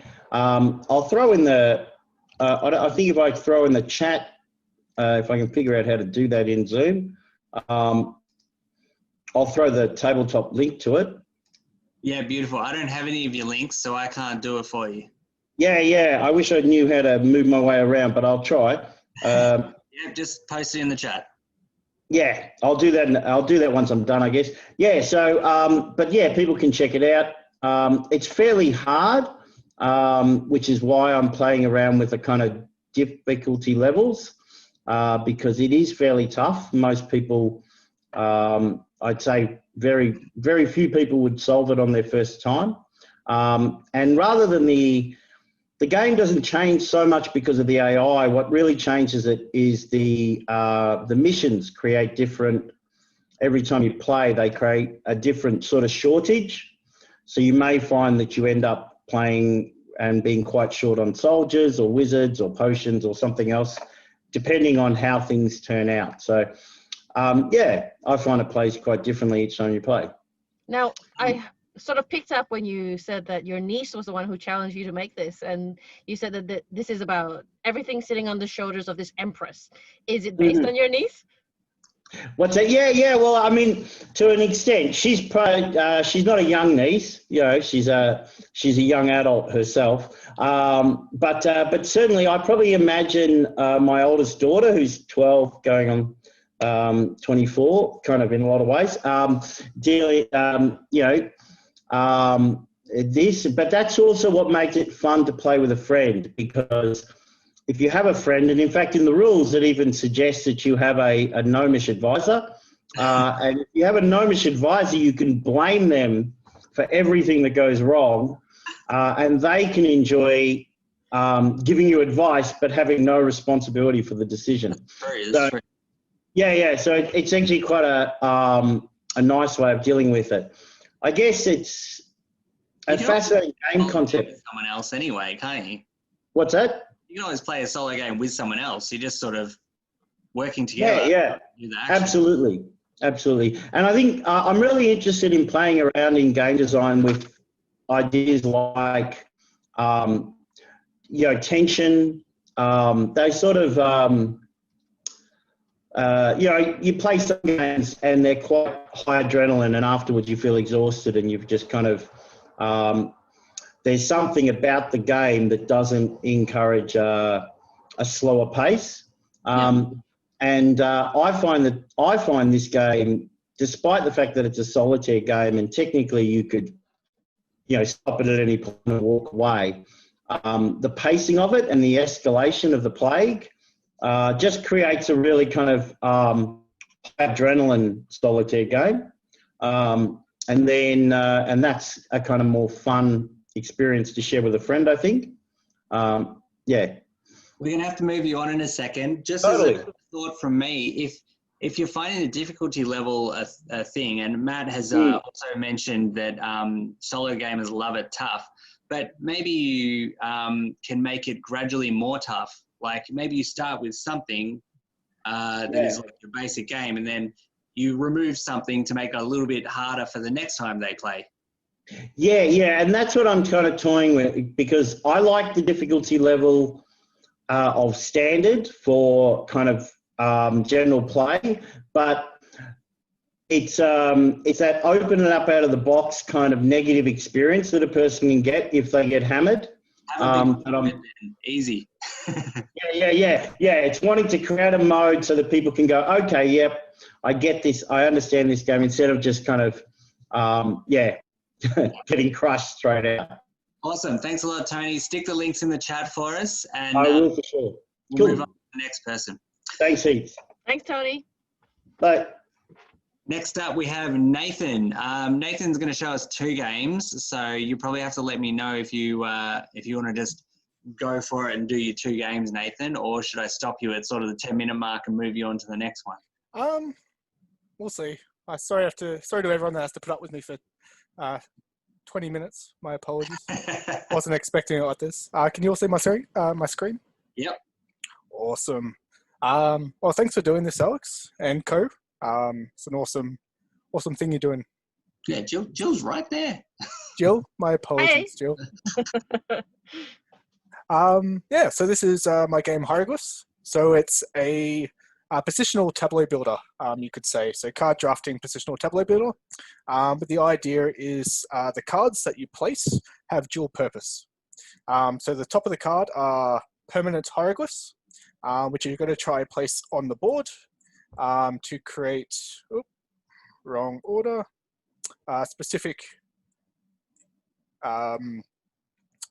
pattern to be able to please the gods. So this one fulfills this hieroglyphic pattern, whereas the bottom of the card is an instantaneous ability. So when you place it, you'll be able to do that, the ability, which is going to either give you potentially tokens that allow you to change the top of the card, priests that allow you to manipulate your board in different ways with the gods, or points based on what is already currently on your board. So on your turn, it's fairly simple. You do one of 4 actions. You either play a card directly from the temple, so this middle area, onto the board. You can pick up 2 cards and place them in your hand. Bad example, I should probably be in a player. Or alternatively, you can play a card from your hand onto the board. And the final action is where it kind of gets interesting, where you can manipulate your board in other areas of the game by using your priests to use one of the 5 god powers that are in the game. So for instance, Twilight will enable you to wipe 3 of these cards and get 3 more. Yep. And then draw 2 to your hand. So if you don't like anything in there, you can get new cards. Isis allows you to get new tokens, which allows you in future turns to be able to put on top of the cards you place down to be able to complete those patterns. You have Hathor that allows you to push a card. So this allows you to push it 1 space in any direction, and you can even push it off the board or push cards that you go into. So this will push off if you go it this way. Once again, allowing you to manipulate the board after you played stuff, and then also compose a parchment from your hand. So it's always good to have stuff in your hand to be able to do those additional abilities. I'm just going to change this color so I can see my hand. Circuit. You can move this anywhere that's a free space on your board, and then sting opponents in that location, so they'll lose points over time until they get rid of that. So there is a bit of, I guess, opponent interaction. And the final one is Patar. So Patar allows you to remove that kind of chaos. So if this landed on the card, you could swap this on the board for one in the temple itself. So you have limited supply of your priests, although they're quite strong. However, some abilities allow you to get more. For instance, this card here. So the game will end or trigger when one person gets to 100 points, and then everyone has equal amount of turns. Okay. So do you score points when the tiles are placed down? Yes. So pushing them off, I was wondering because when you push them off, you lose the card, right? But it doesn't matter because you already scored the points for it. Yeah. So the bottom of the card is an instantaneous effect. So if you push something off, you're going to lose the possibility of scoring from that card. But it might help you score other cards' bottom ability. For instance, this one will score 3 points for every yellow in the row or column when you place it. So you could adjust it wherever you need. Or you could readjust the cards on the board to be able to satisfy these goals as well, which give you other points and the ability as well as a bonus. So that green card there, do you have to have all the yellows down when you put it down? Yes. So, yeah, the bottom's always instantaneous. Yep. So what are the numbers on the bottom of the god cards?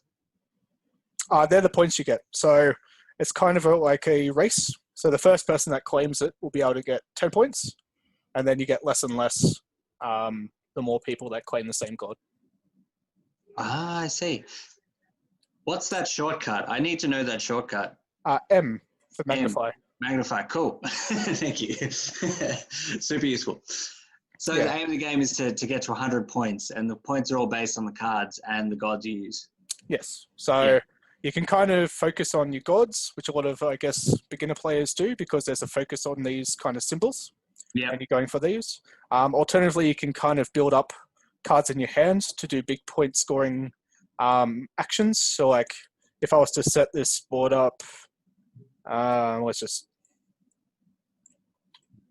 do that, and say this was in my hand and play this, I'll get 3, 6, 9, 12, 15 points with one card.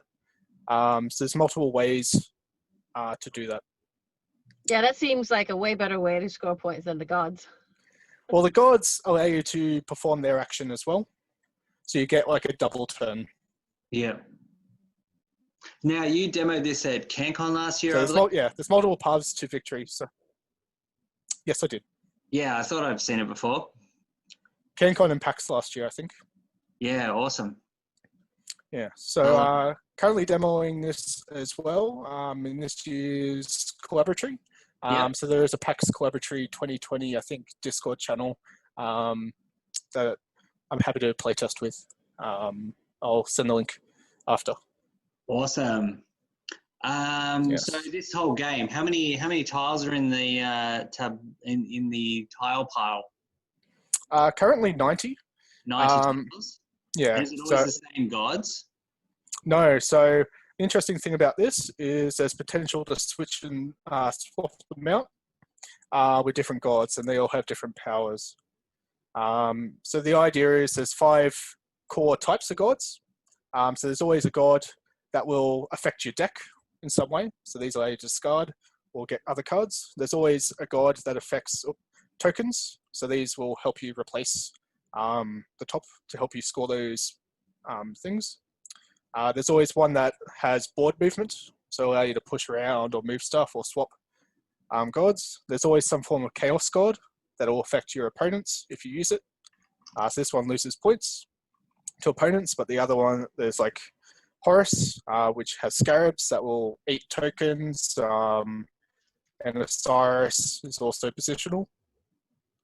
And there's always a removal god, so someone that allows you to help remove the chaos from the board.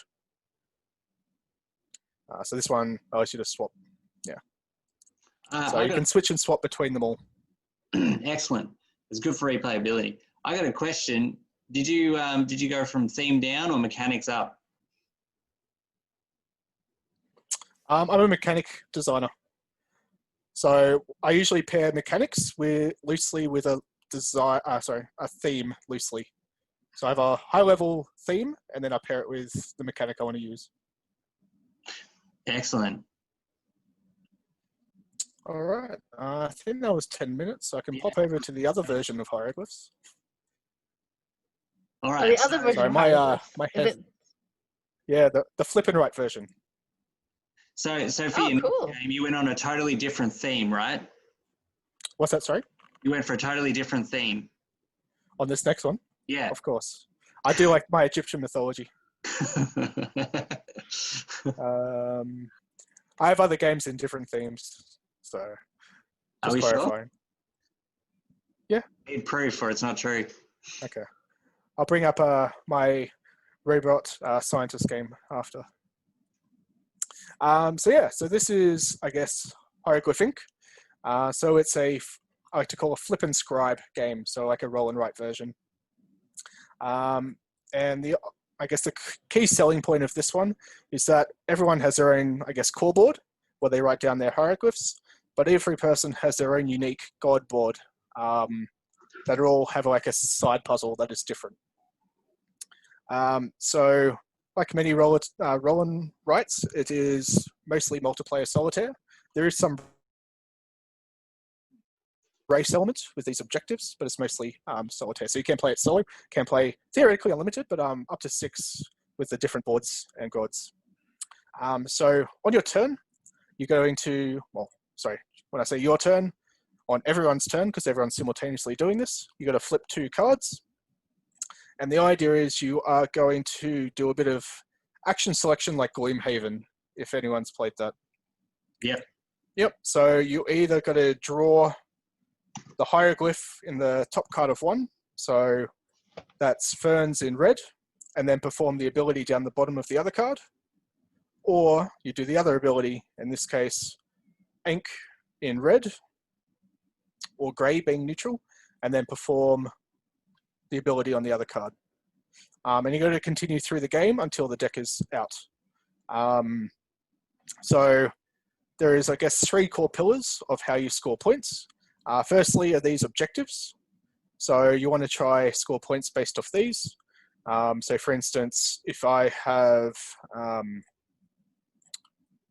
matching hieroglyphs in this kind of shape, I'm going to get 6 points. So for this one, unique hieroglyphs in a green square, they're all going to get me 2 points each. And if I finish any column, I'm going to get 5 points. So that's with any kind of hieroglyph, I can finish it off and get those bonus points. So the symbol at the top of the board, is that just where you have to start that ank there? This one. So this is, I guess, the second core pillar of where you score points. And it kind of relates to this bonus area here. So for every ink in this column, you're currently going to get 1 point each. However, you can, with some of the abilities, increase that multiplier. So if I was to increase the multiplier of inks, they're going to get me 2 points each. So some of the abilities allow you to place additional things around the board. So now, if there's any ferns in this column, or if I put it in a row, I'll get the bonus points for those as well. So you're manipulating the multiplier and also the location for this. The third, I guess, kind of pillar of where you would score a lot of points is your god board. So everyone is kind of different and then has its own kind of puzzle. And these all trigger off this bottom ability. So for instance, if I was to do this combination of actions, I would put the fern in, say, a red square. And then on my board, I can either cross off any red square or any square with a fern, but only one. So let's just say I do this. I would score 3 points for every square I cross off. And then it has a bit of push your luck kind of element where if I finish a row, I'll get the bonus points on the side of the board. There's a little bit of an Azul feel there. For this god, yes. However, for, say, if I had the Horus god and did exactly the same, I would do a fern in red. And then I have a look at the fern, and then I can draw that kind of shape on my board, and that will get me 4 points. And then if I can finish some shaded areas, some bonus points as well. So you're going to try and fit them in Tetris style. Yes. So there's positional ones. Yeah, there's a lot of different types of gods. I've got 7 at the moment.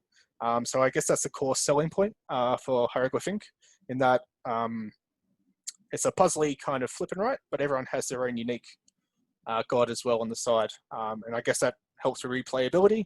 There's also different objectives, which adds to that replayability as well. I'll just quickly go through these, I guess, the bottom effects. Yeah, So I kind of mentioned... It's quite cool so far. One thing I always think about whenever I play any kind of roll and write, flip and write game is how long is it going to take me to draw the stuff? Because it needs to look nice. Yeah, I'm a pretty bad drawer, so I scribble down like an eye with like a circle and that for the eye of a horse. But in Tabletop Simulator, it's easy. You can just grab a little token and place it on the board. But I know a few designers that have play tested have taken their time trying to draw the best eye of Osiris and classified them as the winner.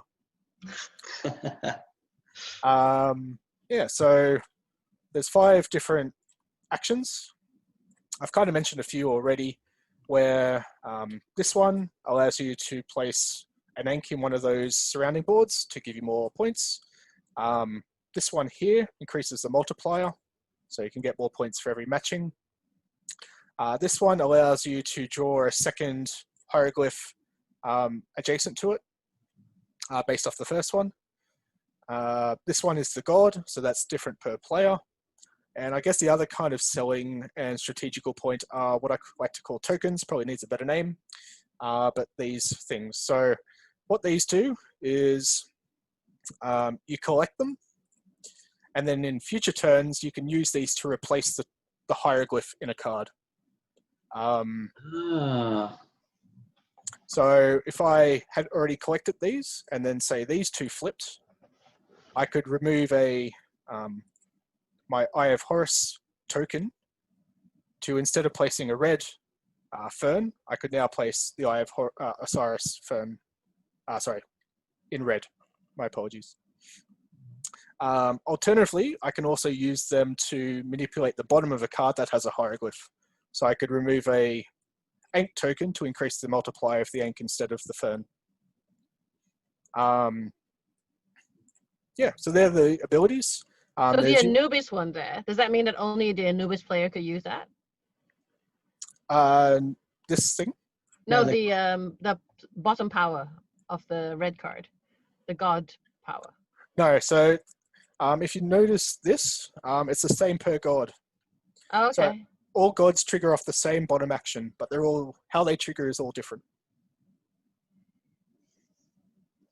So if everyone's playing simultaneously, everyone can choose to do this combination of actions. Yep. But how it changes is based on your own god, so it's different per player. Yeah, I love that each player has a different god they're playing and has a whole new way of attempting to play with just that sort of extra bit there. Yeah. I do have a finished board if you want to have a look. Unfortunately, the mod I've used to base it off doesn't keep the scores, but you pretty much get close to like 95% finishing a board. These X's are from these chaos reigns. So you either have to cross off a spot, which you can't place a hieroglyph in the location, so like column 1. Alternatively, you have to do these, which is negative points at the end. So instead of putting the X's down. Yep. Yeah. And they're scattered throughout the deck as well. Excellent. Yeah. So I'm looking, this one's pretty close to design complete, and I'm looking for a publisher for this one. So if there's any publishers watching that want to flip or roll and write, I'll be happy to contact or have a game. Awesome. We'll find you on the Discord channel. When are you demoing this? No specific time, but I'll be on the Discord throughout the next few days. If you want to ping me and have a game. It sounds like you've got a couple of fans in the chat, so I'm really? sure you'll get a couple of people wanting to play with you. Awesome. All right, we're going to let you go, Nathan. And we are going to, I lost my thing. Oh, Damien Schneider, I think. Am I right, yes. Matt? Well, that's what I've been told as well. So okay, good. Well, it sounds like you're on. Hi, Damien. Hi. First of all, thank you, Alex and Jill, for having me. I'm just going to try and get this screen share up. Let's do that one. Cool. So we can see Tabletop Simulator? Yes, we can. Fantastic. And okay. it looks great. Cheers. So this is As the Earth Crumbles. It's steampunk themed. This was actually designed for on the Game Crafter for the Simple Elegance Challenge last year. So it's actually been a very short turn. Like, it's been working on it for about a year, but it's I guess kind of like a shorter turnaround than what I'd usually have for something that's at this sort of stage. Now, first thing is, if we're looking at the tiles and stuff like that, please look more at the board and things. Tiles are going through a redesign because the art that's on them was currently done in, was the stuff that was done in 3 days for the competition. So going through a rework there. But yeah, I've been messing around with new concepts and everything since it was in the competition. And so, I mean, the idea of the competition was that it was simple and elegant. So you had small amounts of choices that made large impacts throughout the game. And so, of course, we end up with an engine builder. And it seemed to do fairly well with the competition as it ended up winning. So that was really, really exciting. But yeah, since then I've been playing around with it and kind of taking it from the game that it was and essentially building it to encompass a little bit more. I guess what was happening in the earlier versions of it was because it was it's generally like very much an open information game. It was a very intense game to play. And so it meant that if you had varying skill levels, it kind of usually tipped towards the person who was more experienced and stuff like that and knew the combos and whatnot. So I've been looking at ways, bringing in more of the thematic feel, which I generally really like doing in my games anyway. It was kind of like designing something for the competition was a little bit against what I'd normally try and do. So that's been really nice, getting that sort of feel in there. And just making it feel a little bit more like a post-apocalyptic game. So yeah, so As the Earth Crumbles, it's steampunk. Essentially, the setting behind it is the core of the Earth has solidified, and it started shrinking, which has caused like the crust and everything to kind of start to crack and fraction and start floating off into space. And so the different engineering guilds have kind of broken off and claimed some of these like floating islands, which are the player boards here. And essentially throughout the game, everyone is trying to take stuff from the Earth's surface as it's falling apart, and build it on their surface tiles so that they can not only make a profit for themselves, but also provide salvation for the people of the Earth who now need a new place to live, seeing as like 90% of the surface has just kind of like fallen to pieces. So I love how truly steampunk it is, that it just defies the laws of physics completely. Yeah. And that's the big sort of idea. Yeah. It's just like, okay, what sort of fun can I have with the themes? And so we've got all the different coins and stuff like that here that you'll be getting, which essentially is like how rich you are as an individual, and you'll need that to kind of progress your engine. But then you're also trying to gain culture, which are these meeples. That guy's doing a handstand. Well done, him. Yeah, so you're trying to gain culture, which is essentially the making sure that the people are comfortable and whatnot, and they have their heritage. So it would be making sure that certain cultural things are being preserved and things like that. And then you also have prosperity, which is, again, like this is more akin to what the people are going through. So making sure that they are living prosperously rather than in slums and stuff like that. So the idea is that it's the person who has built the best island city at the end of the game.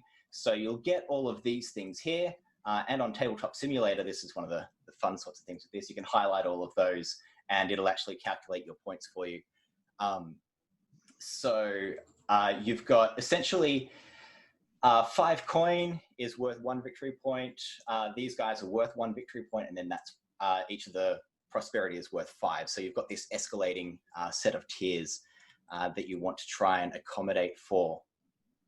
So yeah, so that's what you're trying to kind of fight over throughout the game itself. And the way that you do that is dictated by the board. And feel free to stop me. I realize I'm just kind of like going ham if you have any questions and stuff like that. I just want to know how the engines work. I love a good engine builder. Yeah, cool. So the idea with the player turns is that you've got 4 steps during a turn. The first thing that a player does is pick up one of the tiles from the board and just kind of puts it over to the side. Oh, sorry, I'm just going to do there's like a little calibration thing to stop people from pulling the board apart inside Tabletop Simulator. So first thing you'll do is take a tile. So you'll salvage a tile from the Earth's surface and just kind of put it in your reserve. The second thing that happens is that based on the tile that you picked up, everyone at the table will generate income based on the color of the tile. Ooh. So this is a pink tile. So that means everyone will generate income based on their pink row. Now, in this case, we can actually see on the board here, we've got our pink lane here. And that means that anything in these 2 spots will activate. So people start with nothing right at the start, and they'll actually earn coin as these tiles get picked up. So, so if I was to pick up this pink tile, everyone around the board would gain 1 coin because that's what we see here on the base player board. So you've got pink, blue, and green, so these sets of 2, but you've also got white and black along here as well. So each space actually gets activated by 2 different columns. And so what you're essentially wanting to do is essentially get these tiles and build them. We can actually see that there's a build cost at the bottom there. Thank you to who have mentioned a little bit earlier about the magnify thing. That was a new thing for me as well. But yeah, you've got build costs. So as you're earning coin, you'll be able to then drop this onto your surface board. And then so next up, if a player goes and picks another tile, then so if the second player grabbed this white tile here, would activate the white section. And because this tile was built here, would actually earn coin from both of those. And so, yeah, it essentially goes around the table and, so that's generating income. Then you'll build the tile like what I was just talking about there. And then to round out a player's turn, sorry, I was getting ahead of myself, you flip over one of these cards. And that's an expansion card. I'm just going to grab one of these next ones here because this shows a little bit more of what goes on. So at the end of your turn, you'll flip over a card. And a lot of the times, that's going to be some of these fractures. And a lot of times they won't necessarily do anything on your turn, but we can see here, say this is a 2-player game. If I cover this 1 to 2 player spots, so if I flip that over, that's another fracture card, and that comes down here. So we've got 2 fractures covering the 1 to 2 players. That would mean that one of these tiles is actually going to crumble to dust. And get removed from the board. So this would say that it's the eastmost tile that's available, which is going to be this. If there are any ties, then you go to the southernmost. So you've got the little compass rose up here to tell you your direction. So this would essentially crumble and fall off to the side of the table. Now, obviously, we've only got a couple minutes left. Yeah.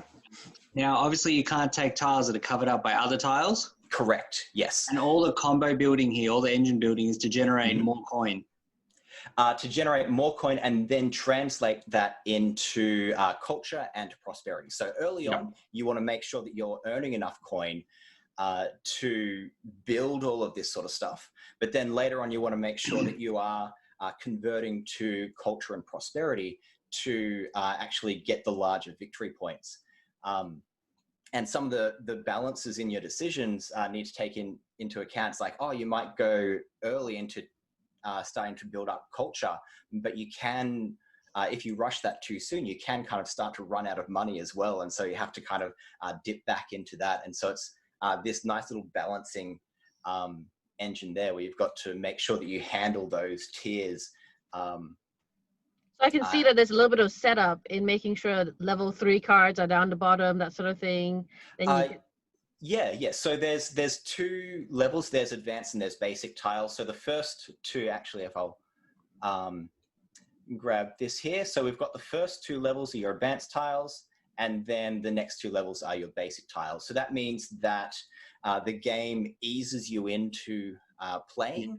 So you're taking all the kind of minor things first to help you get rolling, and then you get into the more advanced stuff later on. So many more questions I want to ask you, but we have to stop you. I mean, there's a cool dice over there, and just so many things about this game that I want to know more about, but we do have to stop you there and move on to the next person. Put all the details in the chat, Damien. Sorry? Put all the details in the chat. Yeah. I'm just going to put in the web link. Now, it's got the old art and everything on it, but I'm setting this up and getting a Discord server set up so that I can do some testing with a broader audience. So if you just type your email address into the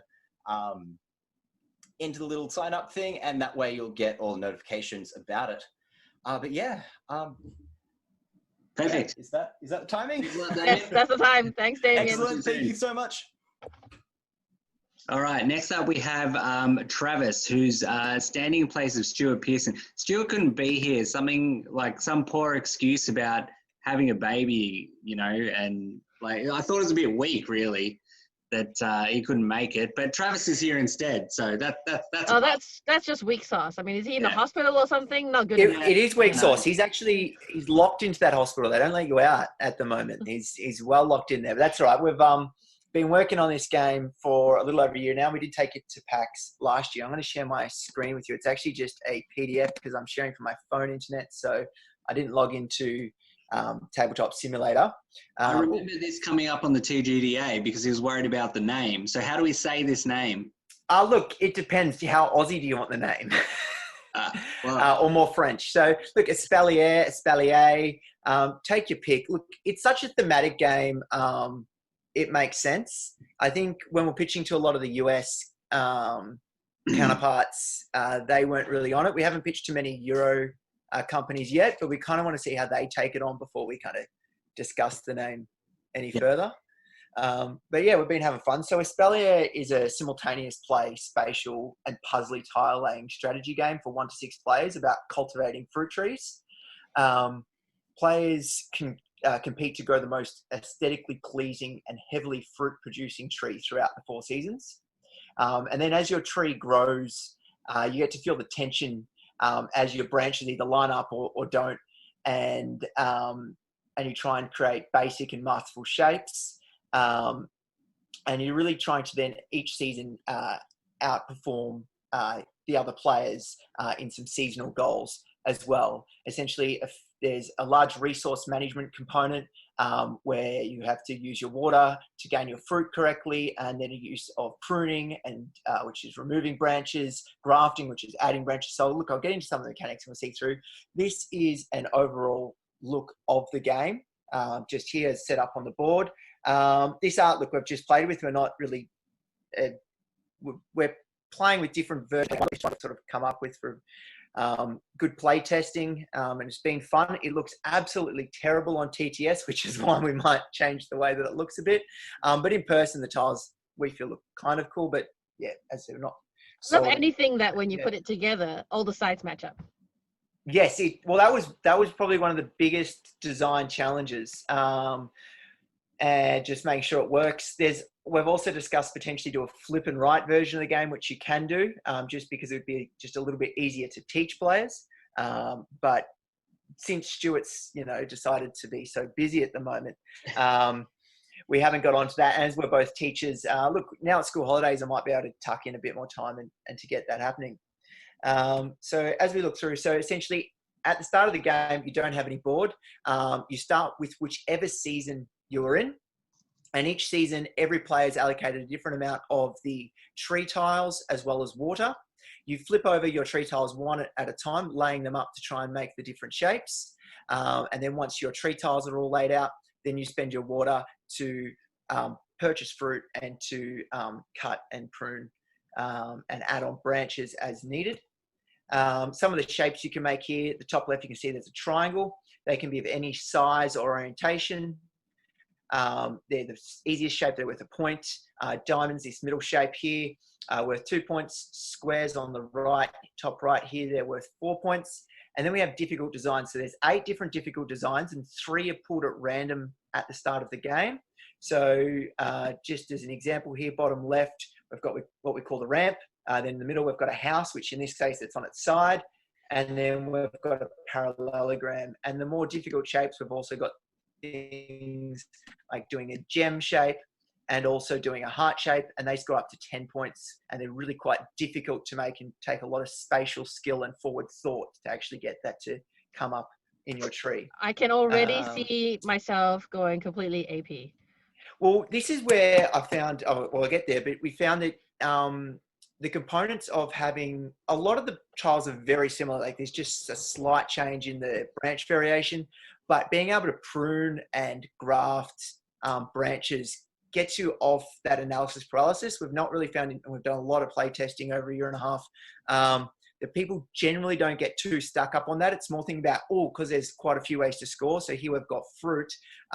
People are more thinking about how can I maximize my scoring rather than exactly how it looks, because even the basic shapes add up to some phenomenal scoring. I get that, but yeah, I am going to be looking at it going, this is good points here, but it's going to break up how pretty it looks. There is that. There is that.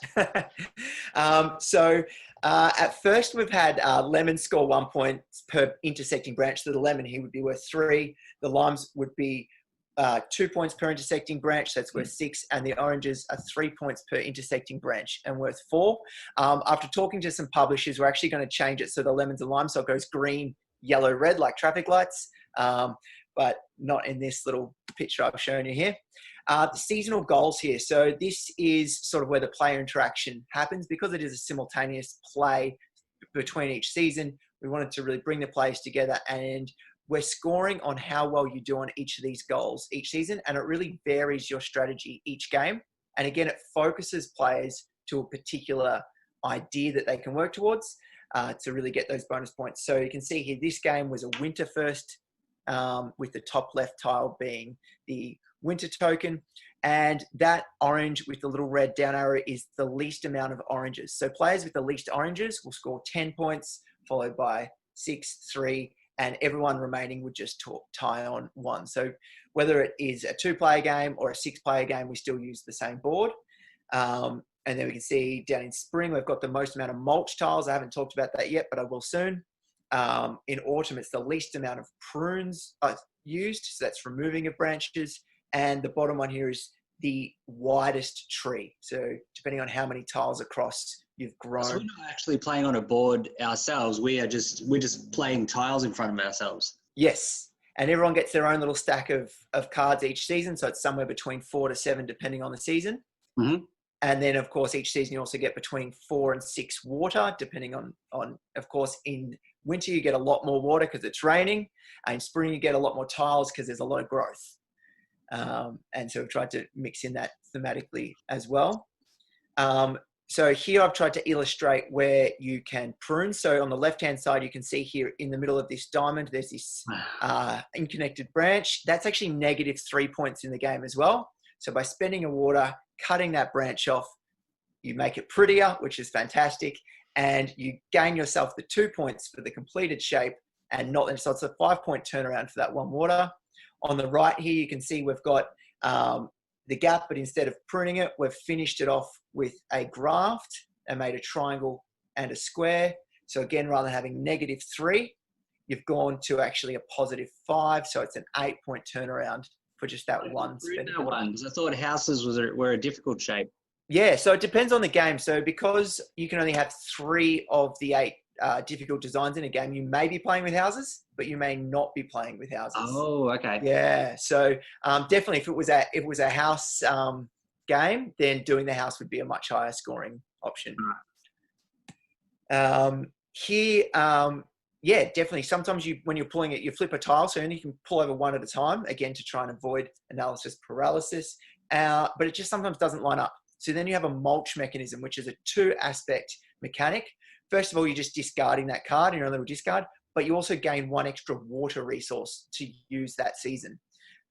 So it limits how big your tree gets and your options on point scoring, but it gives you more ability to play and score points in other ways. I have to stop you there, Travis. Oh, that's all right. That is actually the last slide. Oh, that's amazing.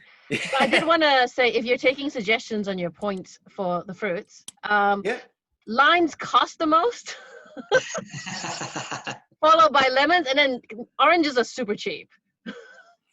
Yeah, well, it does depend on the time of year, but yes, it can.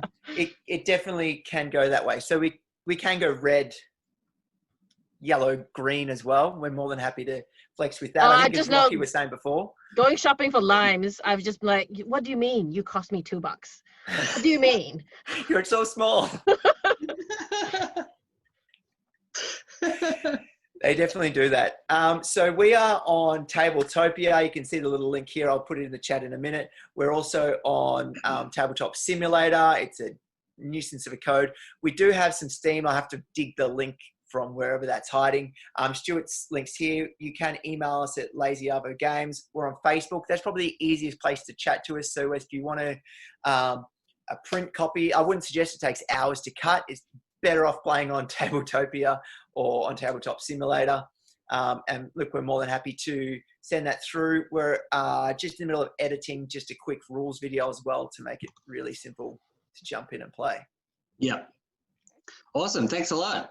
Thanks, No Travis. worries. Thanks for having me. Say congrats to Stuart for us. We will. I will. Yeah. Cheers. All right. We have Paddy, I think. No, Samuel. Hello. Samuel Blight with Prisoner's Dilemma. Yes. Hello. How's everyone? We are great. We are raring. How are you doing tonight, Samuel? I'm doing absolutely phenomenal. Let me just get my share screen here. All right. Can everyone see that? Yes. Fantastic. All right. So Prisoner's Dilemma is a game that I've been working on for about 2 to 4 years. Not 2 to 4 years, for about 2 years, and it's a 2 to 4 player game. You work together as a group to escape the prison by hitting a disarm switch and then running to the exit doors. Now, I'm not sure if everyone here is familiar with the Prisoner's Dilemma. Is anyone not familiar with it? No. No? All right, so the Prisoner's Dilemma is a thought experiment that's run to show how people always go for their self-interest rather than the group's overall objective. So best way to explain it is, say Alex and I were interrogated for a crime that we committed in different rooms, and we both got given the same options. If one of us rats out on the other, but the other person doesn't, then the person who ratted out first, so if Alex ratted me out, he's walking free, I get 5 years, and vice versa. But if we both keep quiet, we both get 2 years. So a collective smaller time, but we're both doing time. But if we both rat each other out, 2 years. Yeah, but if we both rate each other out, we're both getting 10 years. So long time in prison. So I don't know, Alex, can I trust you? It depends what we did. Like, did I get a lot of money out of this, or? Well, I'm not sure. Maybe we both hit it and need our keys to get the treasure or something like that. Oh, no, I bail. Yeah, I was going to say, I'm pretty sure Alex is going to throw you under the bus, man. This one's going to be a game of who's going to throw the other person under the bus faster. All right. Well, so with that in mind, when you go to your disarm switch, you have a choice. You can simply hit the disarm switch or set off a silent alarm. And similar to the Prisoner's Dilemma thought experiment, if everybody hits the disarm decision, then everyone's running out of that prison free. However, if one person hits their silent alarm, then that one person is going to be free and everyone else is going to be locked back up. But if 2 or more people hit their silent alarms, then everyone's locked back up, no one's getting away. And so while we're doing this, this is a picture of the board here. We're avoiding guards by sneaking around this prison and picking up some of those items there. Some of the items are like old socks or cardboard boxes, and they can help you avoid detection from the guards so that you can not raise suspicion and also avoid from having the prison go into lockdown while you're escaping. one of the key items in the game is an item called passcodes. Now this item, there's only one of them in the game, and they allow you to go to someone else's Switch and make the decision for them. So if I 100% do not trust Alex, I get the passcodes card, I can go to his disarm Switch and say, you know what, Alex, you're playing a green this game. And there's not much he can do about it. He could go and blindly switch it, but then that becomes another thought experiment of like, well, did Samuel hit red expecting me to go so that I'll switch it and make it a green, and he's going to go and hit red? Or is he made it a green and he's like, all of these thoughts, it's like, oh, did he, he said, she said, he said, she said. Did you know that I did that? That's exactly right. And so with that, you have this problem. And so once everyone's hit their switch, we all escape, we all make it to these doors on the side, and we all reveal our decisions. And if, like I said before, if everyone's hit green, yay, we all win, fantastic, well done. But if one person's hit the silent alarm, man, I don't know if I want to trust them anymore, but they're walking out and I'm going back to my cell. But once again, if two people hit their silent alarm, everyone's going back to prison. No one's happy. So it's been a really fun journey for us. It's been lots of fun for the last 2 years, had a lot of experience, a lot of fun experiences. First board game that I've developed. And when I actually sat down to develop this game, I had two goals in mind. The first one was to have the players running around on a board, avoiding some sort of monster or some guards whilst trying to get through a maze or some sort of area. And the second goal, and we actually achieved this in my very first playtest, was I have a friend named Adam, and he likes betraying people. If there's an option in the game for him to win it himself and just throw everyone else under the bus, he will go for it 100% of the time. And then I've got another friend, and his name's Jeremy, and he doesn't do that as much. In fact, he's the one that gets thrown under. And so the goal was I needed to create a game where Adam could throw Jeremy under the bus and win the game. And in our very first playthrough, Adam got the passcodes, gave Jeremy a green, went red himself, and everyone else went green. And so Adam won the very, very first playtest. It was quite humorous.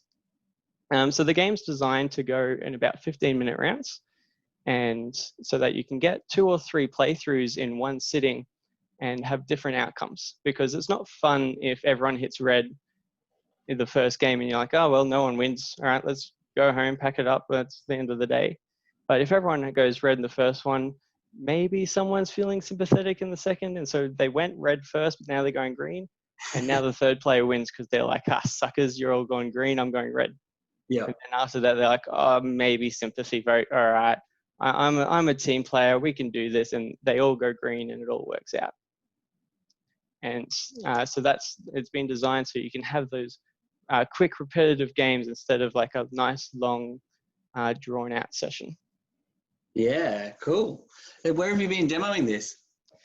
So done a number of showcases with a couple of guys up here in Brisbane, Half Monster Games. They've done a couple of nights out. Yep. Also have tabletop. I have a version of it on tabletop games. And so if anyone wants to, I'm happy to share that around. And the best news is we're actually going to Kickstarter really soon in October.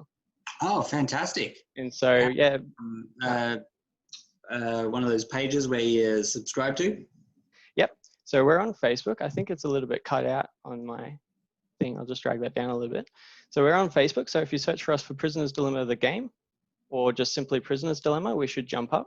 And if you follow us on there, that's where we'll be posting all of our information at the moment. But yeah, very exciting times ahead. Fantastic. All right, make sure you post those links in the chat and we'll let you go. We'll move on to the next person. Fantastic. Thanks very much. Thanks, Samuel. And with the cardboard boxes, are you literally just saying the prisoners are putting a cardboard box over their heads? Yes, they are literally solid snake. You can't see me. I'm just a box.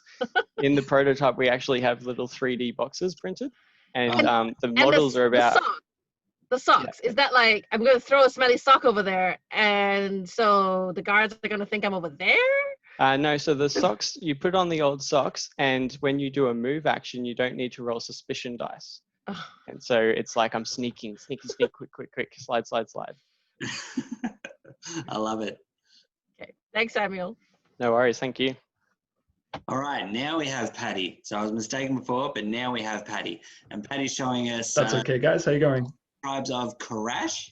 Tribes of Korash, but Korash also works. The benefit of having a fictional word is it has no established pronunciation. Good point. So I'm sorry, bear with me while I share my screen. I'm actually not that proficient with Zoom. This should be fine. Yep. Can you guys see my screen now? Yes. Yep, we can see your screen. Perfect.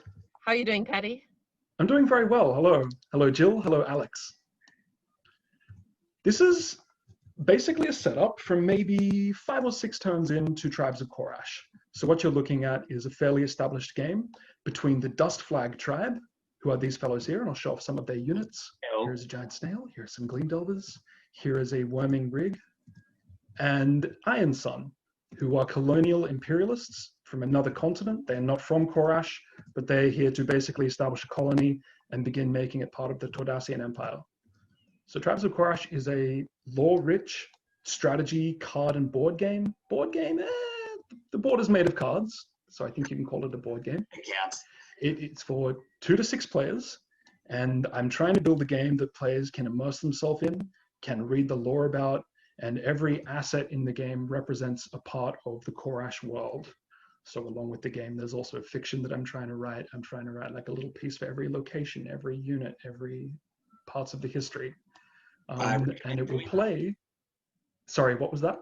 I recommend doing that. I can't not. I started out as a writer. I have a fiction background, and I got into tabletop gaming quite late. I got into real-time strategy gaming from before that, and actually real-time strategy informs a lot of the design decisions in Tribes of Korash.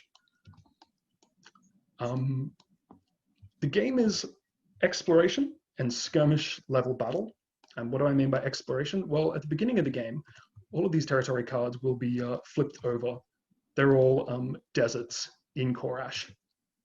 And as units proceed, if you're familiar with Tabletopia at all, it can be a little bit buggy. As you proceed throughout the game, the units that you deploy to your map, and you deploy them to your platform here, and every player has a platform that is their central headquarters, are able to advance onto the map and then explore these locations in order to reveal different opportunities underneath. And the idea is that Korash was once inhabited by a civilization called the Magi, who were technologically advanced, who seemed very culturally advanced. Something happened to them. Now they're no longer around, and their ruins and their sort of technological marvels are still scattered around the desert. And that's what the tribes want. They're trying to get control of that ancient infrastructure. So very much in the vein of the Frank Herbert's Dune, or the Warhammer universe, for anyone familiar with that, or any number of sort of foundation civilization fictions. Yeah. One of the stars of the game are the sand ships. And this is a sand ship right here. Now I said that players control platforms, and that's their base or their headquarters. The sand ship is kind of the main character platform of the game. This, as well as being your headquarters and your main base, is also a mobile unit.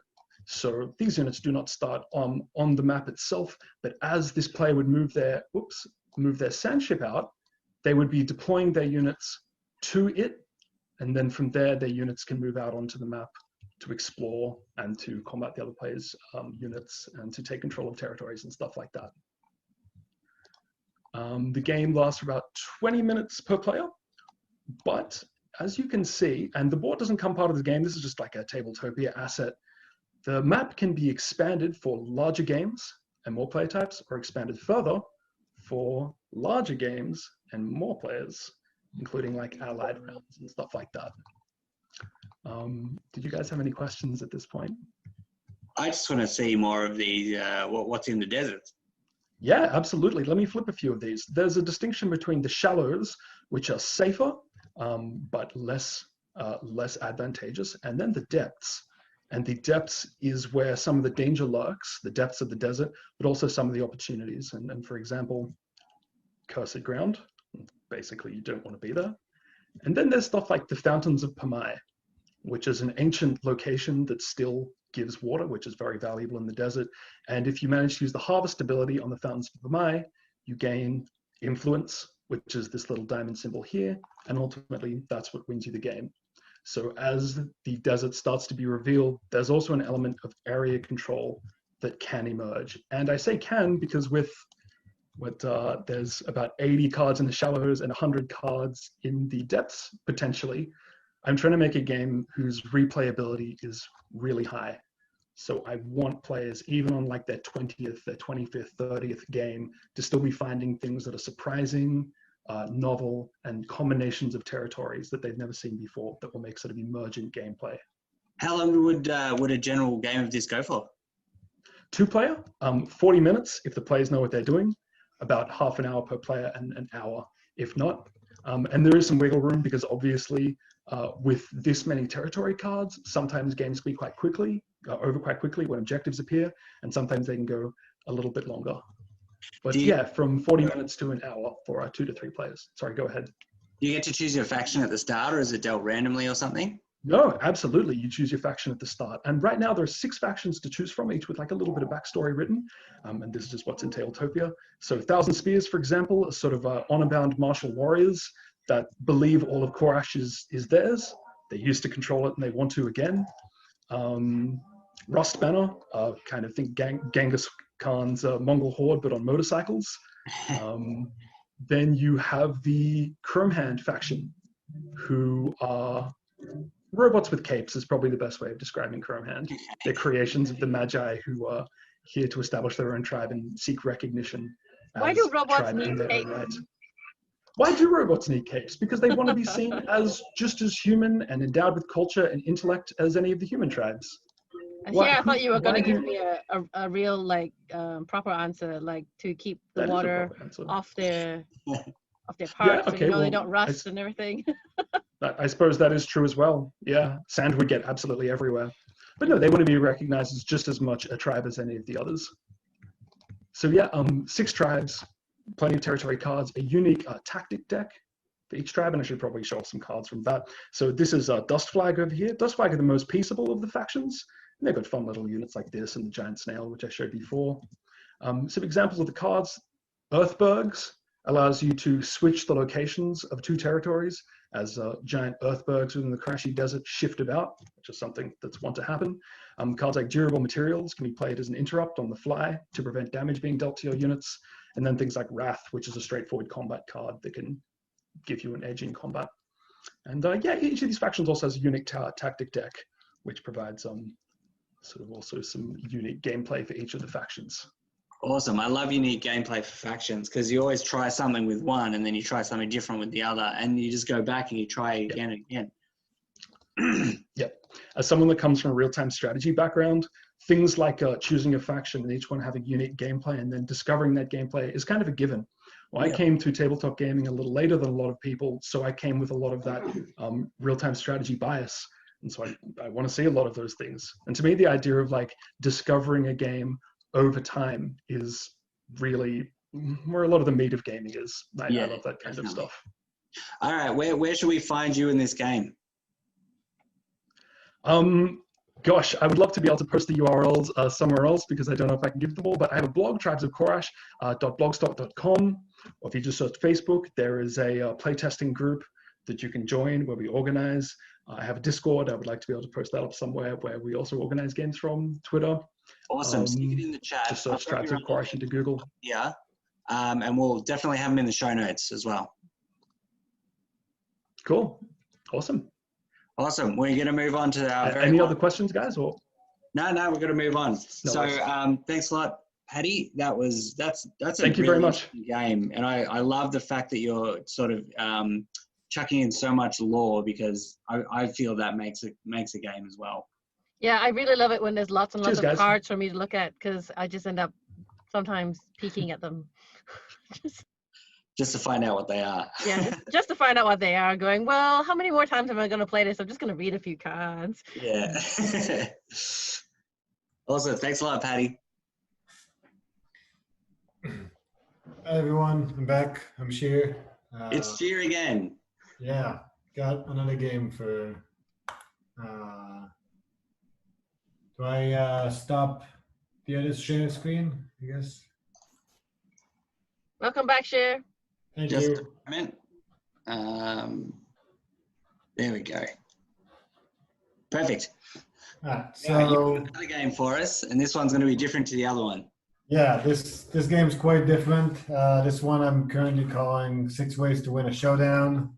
This is huge. Yeah, this is definitely a heavier game than the other one. Probably takes about a couple hours. Trying to get it down to 90 minutes, but currently it's about 2 hours. For a while, I was looking for a game that would combine simultaneous selection with deciding a player's turn order. And then I one day just had kind of a eureka moment, and this is what ended up coming up with. The game is set in the Old West, among the cattle towns of Kansas and Nebraska. Back in those days, cowboys would lead their cattle to the towns that had the connection to the railways, where they would sell off all their cattle to train away to the big stockyards of Omaha, Chicago. So in this game, you're not the cowboy, but you're actually an aspiring train bandit. You're trying to rob the cowboys and become the most famous or infamous of all your peers. Each round, players will be presented with transportation options. So if we zoom in a little bit here, each round is going to be a different card that will set up the 3 main transportation options. So stagecoach, a cargo train, and a passenger train. They're going to be in different orders. And each player is going to be having to choose which one of these to take. And the one that's the closest to the right is going to arrive at the next town quicker. So it's essentially setting up the turn order. But players are also going to need to choose, do they want to take first turn order and rob this stagecoach that only has $3 on it? Or do they want to take the passenger train that has $8 on it? So players are going to be choosing which method they want to pick simultaneously with these little tokens that are in this little hidden box. They put out the token simultaneously, and then they all flip at the same time. And if you end up robbing a train by yourself, then you get everything that's on it. But if you, and you gain some notoriety for it as well. But if you rob a train with someone else, then you're gonna have to duke it out. You're gonna have to duel using these cards that you start the game with. So everyone starts with 12 cards, and they all have different kind of abilities on them. They're the same between all the players. They balance it out, but each card kind of has a different ability, and when you use one in a duel, the higher card wins, but then you lose the card. And so you have to just try to anticipate what the other player is actually trying to gain. Is he trying to gain the few extra dollars? Is he trying to get the turn order? And you can kind of manipulate that according to how you perform in the duel.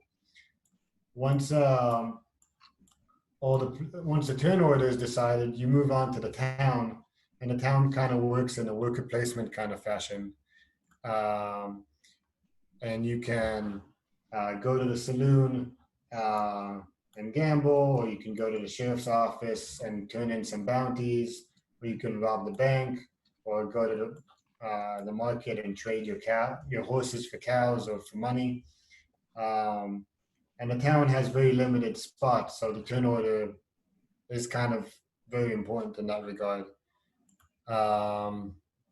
As you go throughout the game, you're going to be deciding either doing bad things and moving up and gaining notoriety for it, or you're going to be doing good things and gaining reputation.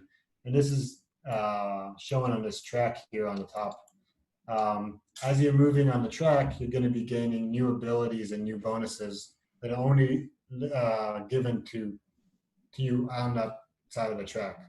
So if you are really notorious, you could start robbing the market when you go there.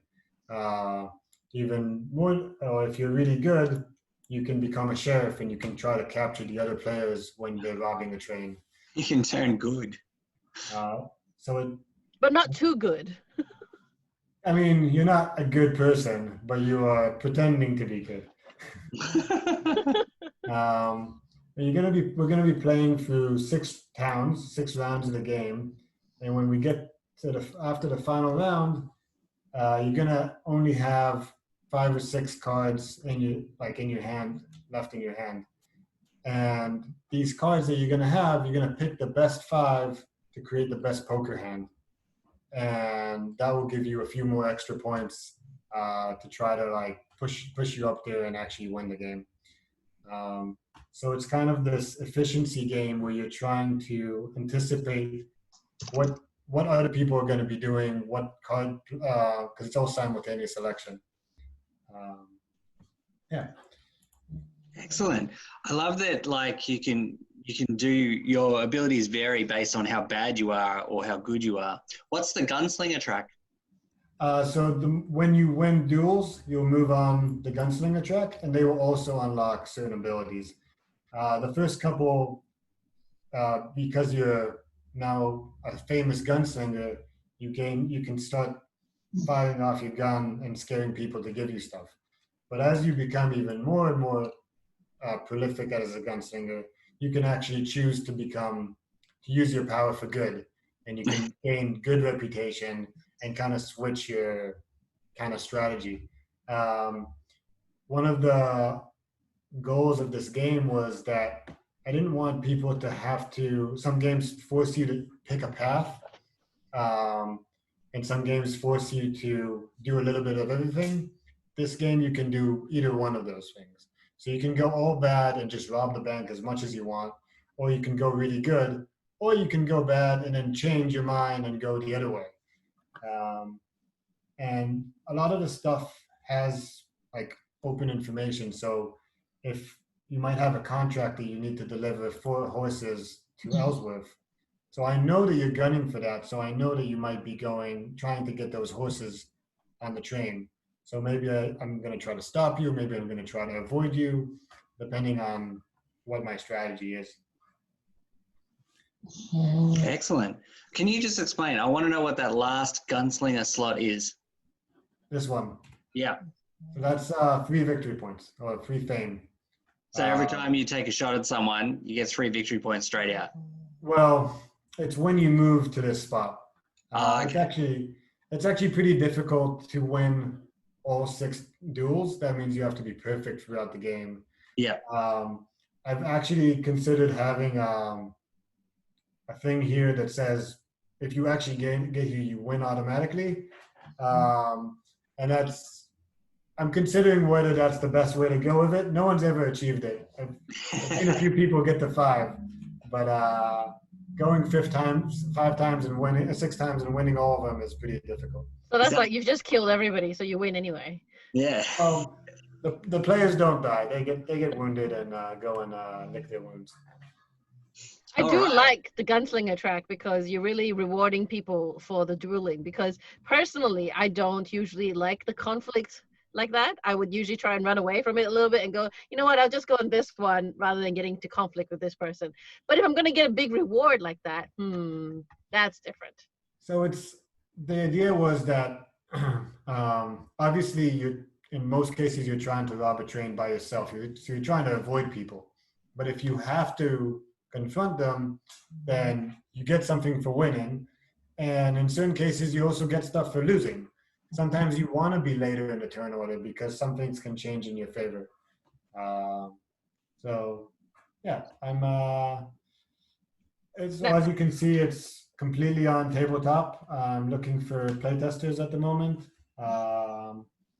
And I'll post a little link later on. Yeah, well, you better do it fast because you're our last customer. Oh, okay. Well, here we go. How do I that looks hectic and awesome. So it's not as complicated as it looks, and it's way more accessible, I think, once you know what's going on. I know the iconography is a little confusing. They always are until you learn what they mean, anyway. Yeah. What do I just want to know a little bit more about the horses and the cows. So there's 3 main resources in the game: horses, cow, and hay. Horses help you rob the bank. Cows are worth victory points at the end of the game, and you could also buy and sell them throughout the game in the town. Every town will have different value for every one of the resources. And hay lets you feed the animals as you go along. See, I had a little bet in my head because any game I've ever played with cows, I just gone, all you do is get the cows. That's how you win the game. So it is possible. You could just get as many cows as you want. That's definitely that works. Last time I saw the game played, the winner had 6 cows by the end of it. That was pretty impressive. But the scores were all very close. So you can really do very different strategies and still do well. And it's going to come down to a couple of very important decisions that you make late in the game if you want the victory. All right. Thanks for that share. Yeah, thanks a lot. That looks good, and I hope you get your play testers. So I guess once again, I really want to thank Jill for co-hosting with me. You've been amazing. And thanks for inviting me to co-host with you, Alex. Begged. And thanks again to Matthew, who's been doing all the stuff behind the scenes. You have also been equally amazing. And if everyone likes this format and likes what we're doing with this video, we hope to get it on again next year. Thank you, everybody, for coming and joining us. And we'll see you in person sometime soon, hopefully. Yeah, sometime soon. I know CanCon's cancelled, so hopefully, fingers crossed for like BorderCon or PAX, I guess. I'm fingers crossed for 2021. That's probably where it ends. Yeah. All right, everyone. We'll catch you later. Bye for now.